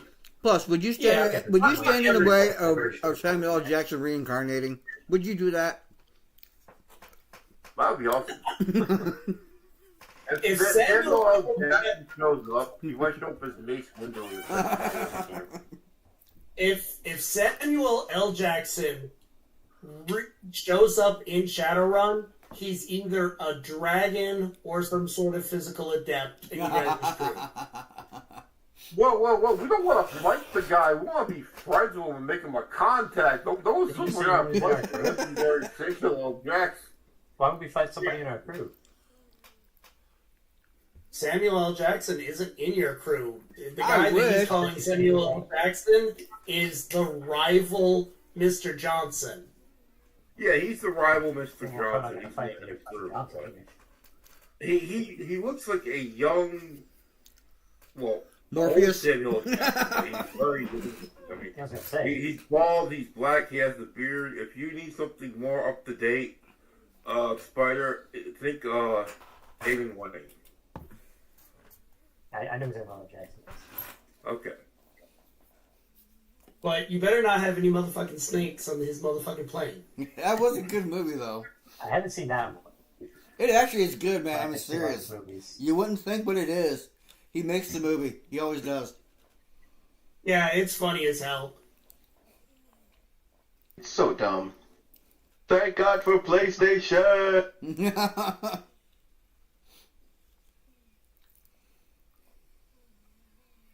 Alright, Joe. I wish for all the secrets in your ear as well. You what? The what? I'll tell you what I learned in the back room, but it's kind of like texted to you, because I don't want to like, get up too close to you and say it loud. They're all about.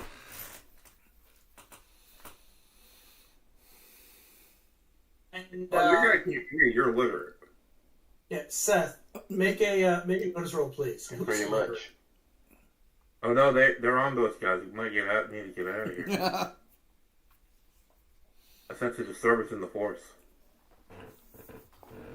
Wrong game. 5. You see the bartender kind of looking at you, and like he very subtly nods and gives like a half wink, like he knows what you're up to. And this is the guy. This is the guy who, when you guys first walked in, Spider's character recognized him as a former Shadowrunner.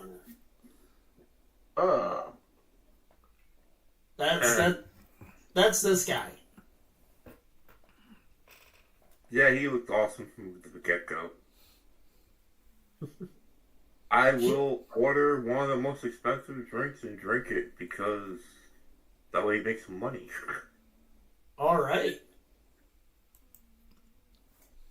I don't know what the fuck is going on, but my dogs have gone outside and have joined up with a neighborhood howling. It sounds like we have werewolves in my neighborhood. They started. Wait. Is your dog just a werewolf in dog form all the time and they turn into a guy when you're not looking? Might be. That'd be a wolf wear. Chocolate. I mean, not right now. That's a that wolf wear. I'm not looking at him right now.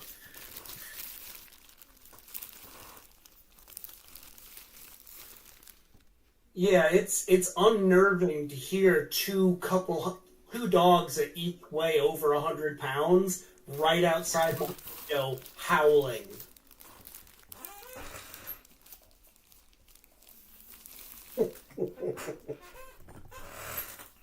It's bad enough they do it every month when the storm side, the emergency county drill siren goes off. They have.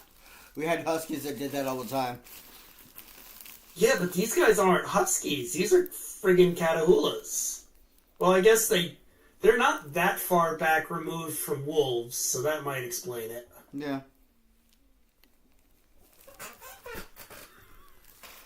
They've only been like a breed for a few hundred years.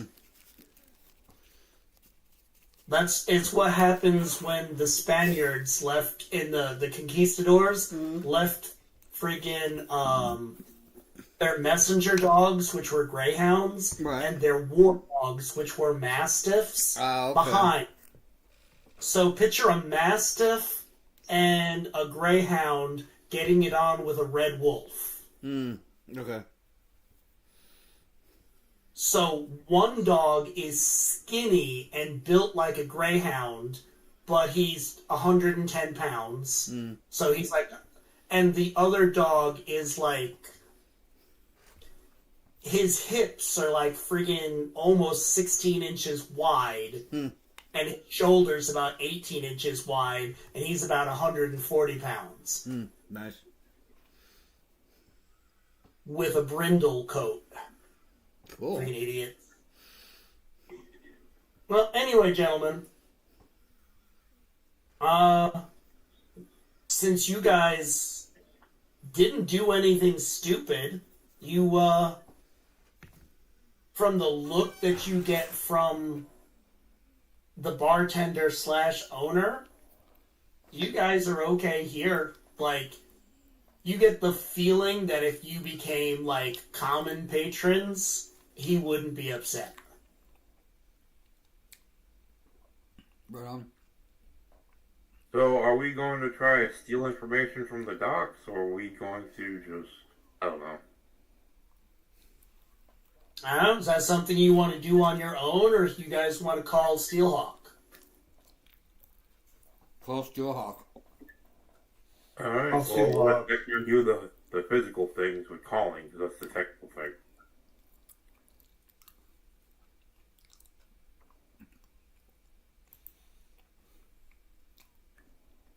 Alright.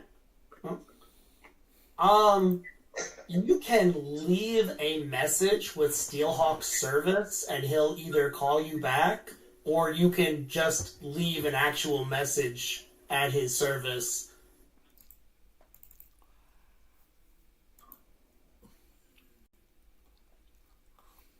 And wait for him to show up. Or you can't contact him directly at the moment. His phone is not in service.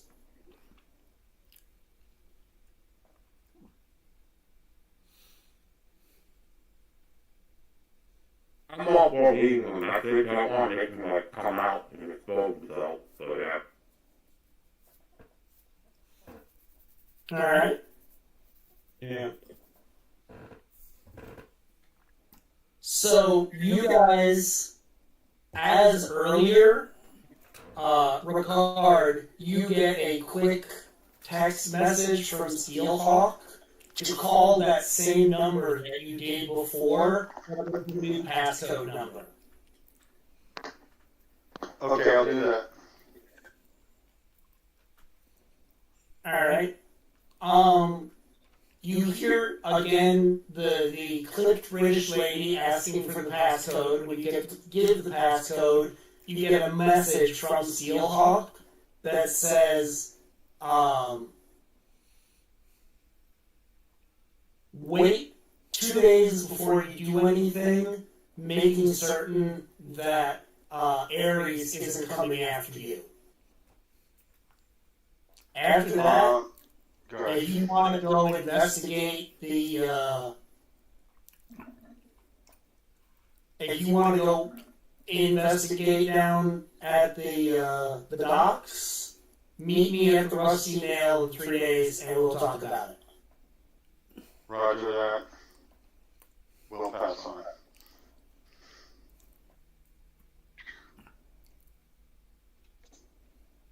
Alright. Well,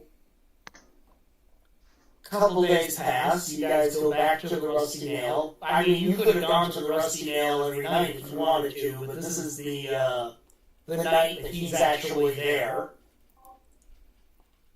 And, I want to, that first night when we, like, leave, want to, set up, like, the farthest surveillance possible from the exit, just to see generally how the, Shadowrun team leaves, and their, body language and all that. alright, well, that would be... Do you have, like, a micro cam, or are you just going to have Necron set up one of his micro drones across the way? Yeah, if you can do that, I'll Yeah,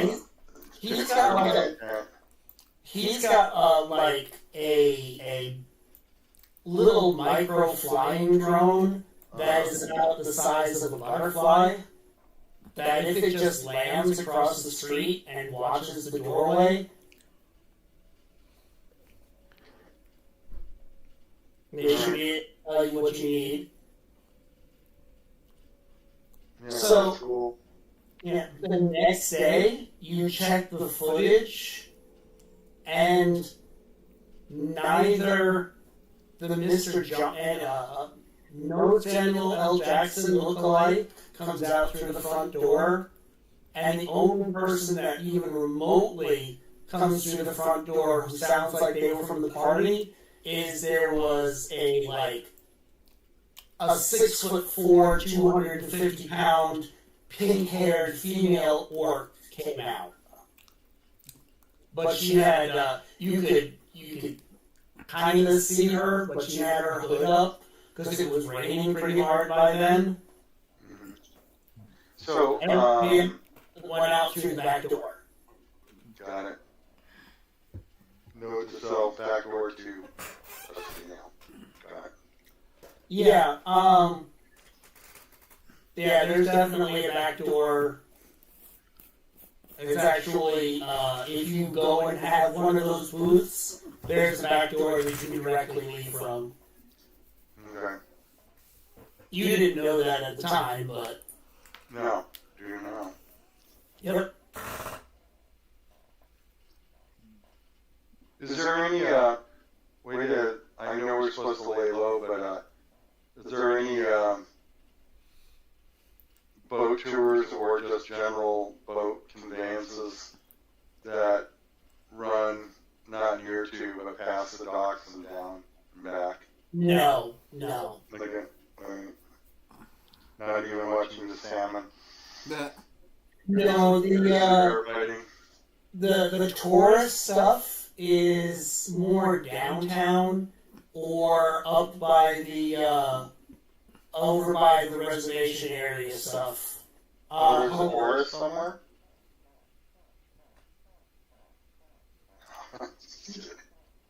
Give me a second. I thought you said Torus. No, forest. Okay, I thought you said forest. the tourist section is, you see the water that's in the middle of Seattle? Like, that's the downtown area that's like the orangey red, almost directly across. There are boats that go back and forth in there. The area that we're talking about is, you see where that point comes out? There's the natural docks, or the natural inlet down by Tacoma under Sprocket. Here, actually, I'll move your character like right under where I'm talking about right now. Move down. Right. Okay. Yeah. Yeah. Right. Got it. Yeah, that area right there is like major shipping and dock area type stuff. Got it. Hey, but seriously, I want to look for. I know there's robot wrestling and stuff, but I want to see if there's like miniature grizzly bears versus giant salmon. Like,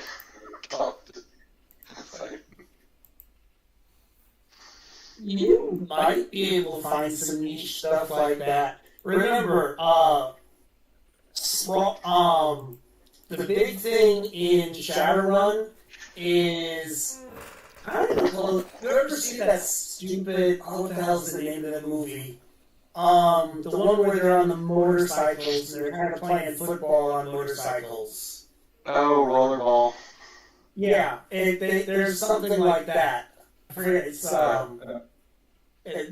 there's sprawl teams, and it's a mix between football and roller derby. Yeah, That's like a big... Yeah, but I'm going to start a blog and start working on the gene pooling to make that a competition, like miniature grizzly bears versus giant salmon. Okay. Good thing we're made to hang it. Yeah. So when part of the reason that they don't have like any boat tours or anything in the area that we're talking about is that is the level style docks that we're talking about. Yeah, okay. Yeah. Yeah, that's industrial hub. There are ships coming out 24/7. That place never shuts down. And it's that whole entire area is a huge dock area. Nice. Feels like Die Hard all over again.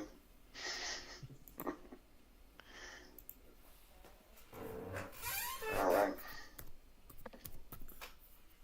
Well, gentlemen, like I said, for the most part, tonight was more role play, establishing a base of operations.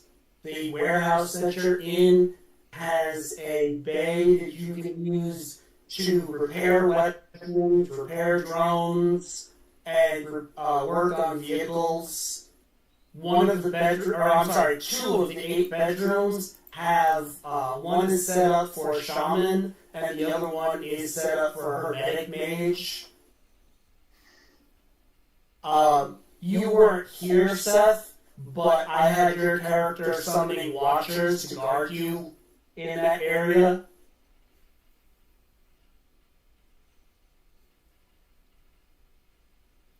Hey, we got paid by Sealhawk.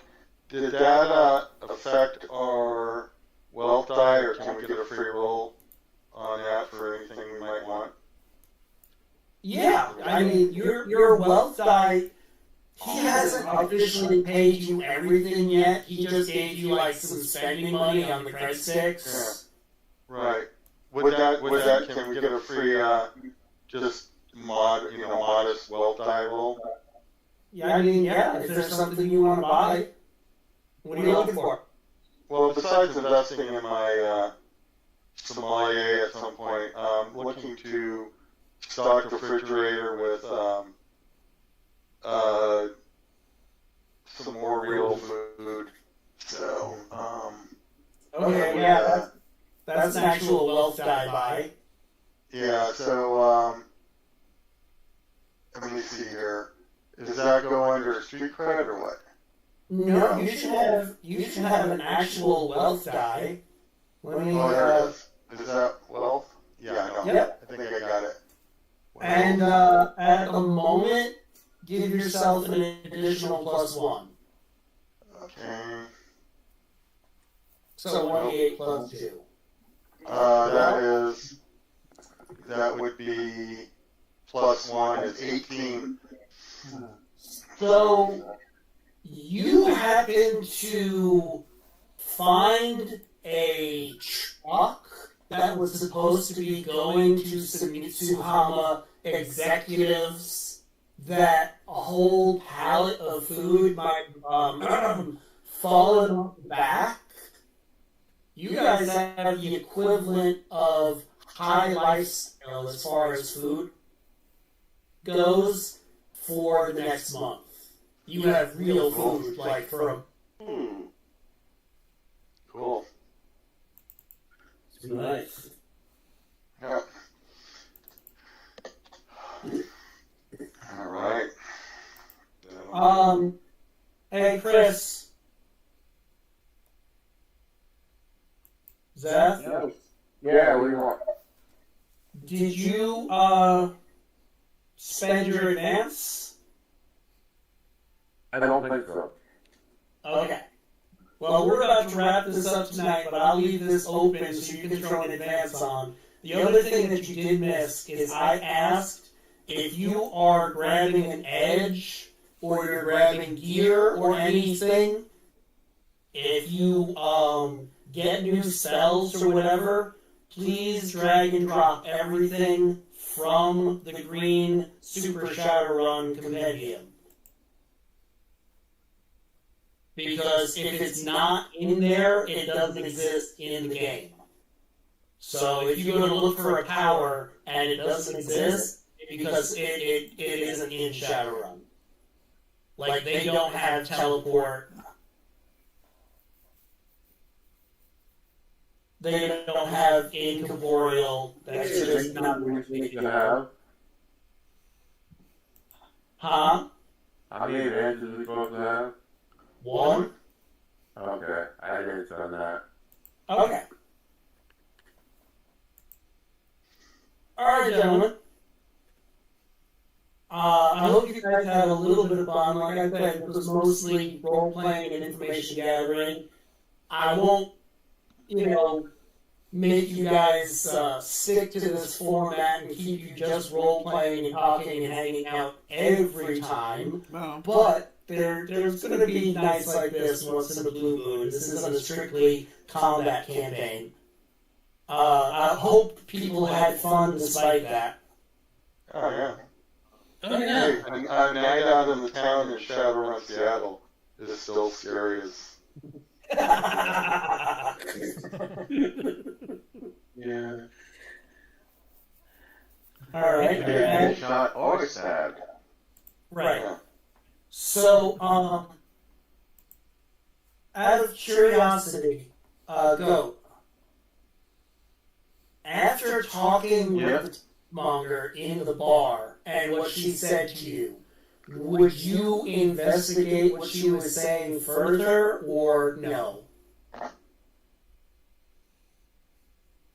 Oh, I mean, yeah, like, having grown up with, like, the Cherokee tribes, like, they're big on shamanism, so whenever someone says something that's supposed to be like a riddle, you know they're either trying to give you a warning or trying to give you a leg up. Okay. So he's definitely going to try and see if there's anything he can do, or maybe Well, find someone who knows a bit about luck. So, the two people you might want to ask off the bat might be the two mages that are actually in your party. If they've got occults, they can roll that and possibly give you the answer. Or, if they roll it, I can give you the answer that they would know. You cut out a bit, like, after... okay. Yeah, you or you can ask the shaman, which is Spider's character, or you can ask Zeph. And they'd have to roll a cult. There's two Zeths on the map, and one of them is foolish, and one of them is happy. And neither of them are John Doe. At least they're not maliciously unhappy.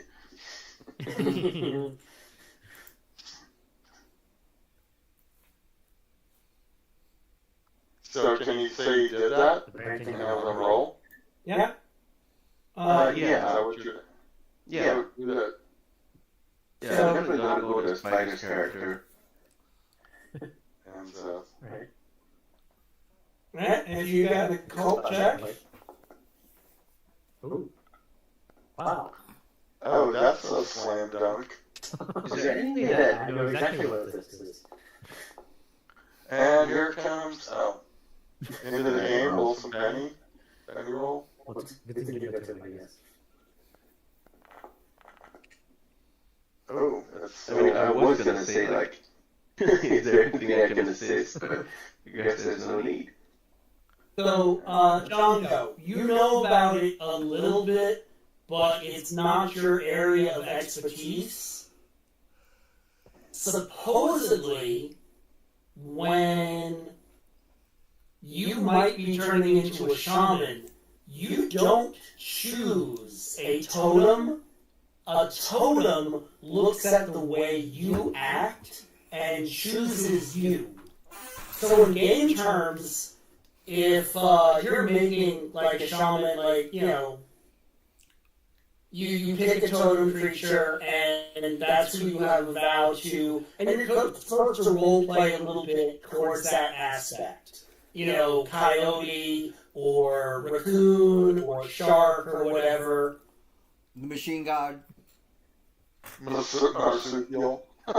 Yeah, technically, cleric, priests, like a Catholic priest, is a form of shaman. They just have a different totem. Yep. It's like being a D&D cleric.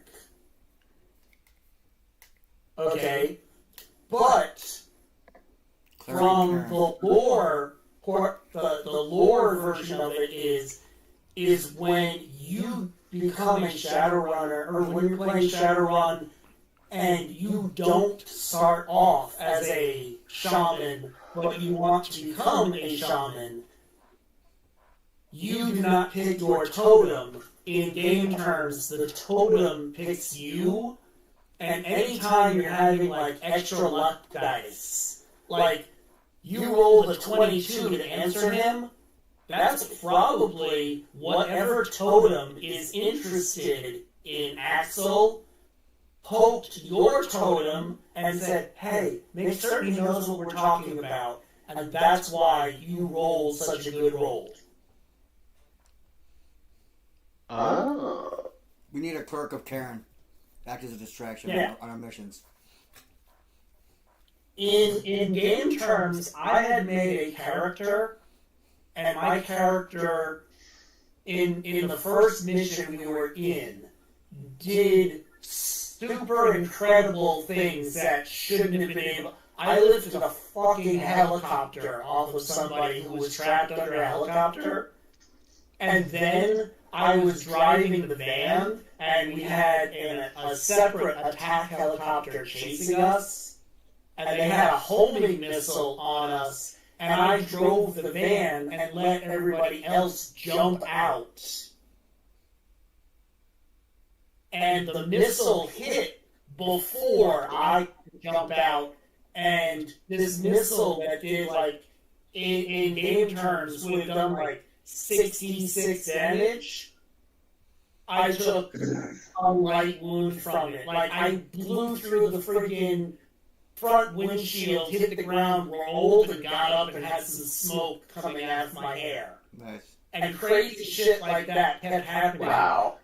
Had almost no cyberware, because it was the first character I had made, and I didn't know to like, use a bunch of cyberware. So I made almost like a normal, everyday dude who just had a lot of skills, and he ended up becoming a dog shaman.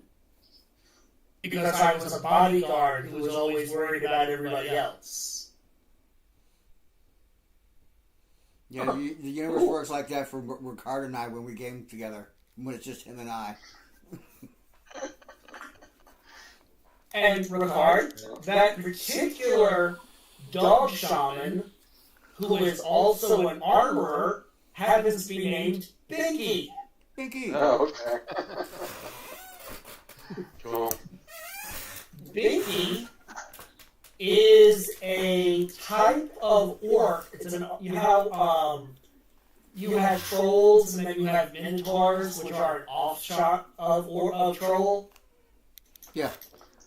They have an offshot of orcs called ogres. Yes, they do. That's right.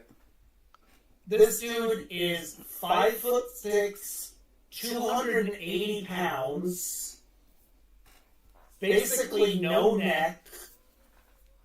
I don't know if you've ever watched wrestling, but almost like Taz from WWE.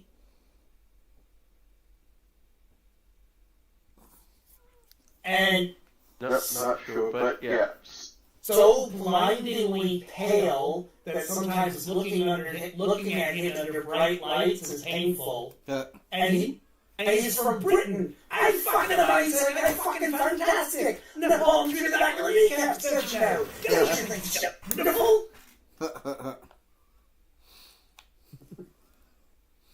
And his claim to fame was making a magazine fed and then eventually a full automatic double barrel elephant gun.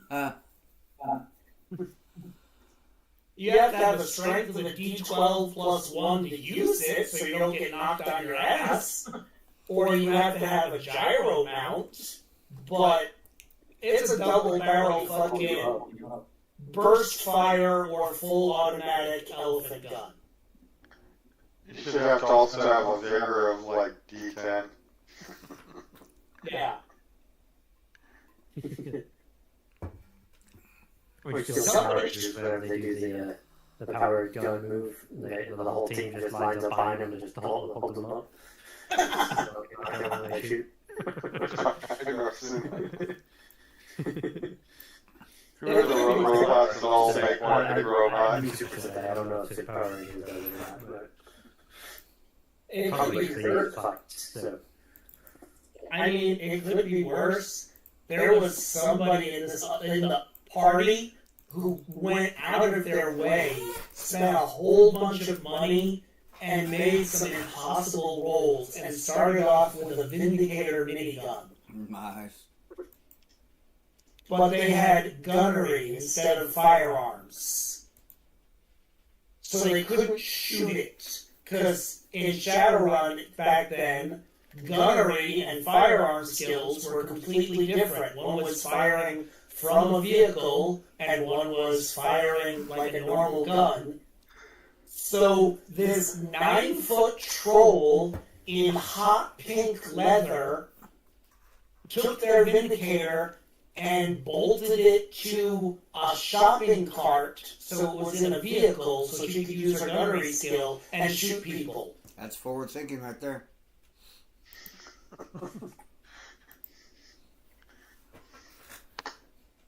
I think that shopping with a hood that also gives it like platform stability.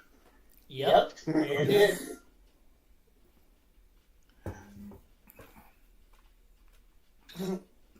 Alright, gentlemen. Alright, I have Hopefully this the one. break Is is it a Walmart shopping cart or a Costco cart? What, does the Costco one have the like light on it or something? Yeah. No, it's an old Kmart Blue Light Special card. Yeah, Nice. shopping with a purpose. Alright, gentlemen. Very you good, are I guess. part of the Alright, Wednesday see you. meeting. Hopefully I will see you Wednesday. If you still have to finish making your superhero, Necron, Yep. let me know. I'm done. I just need to finish filling her out.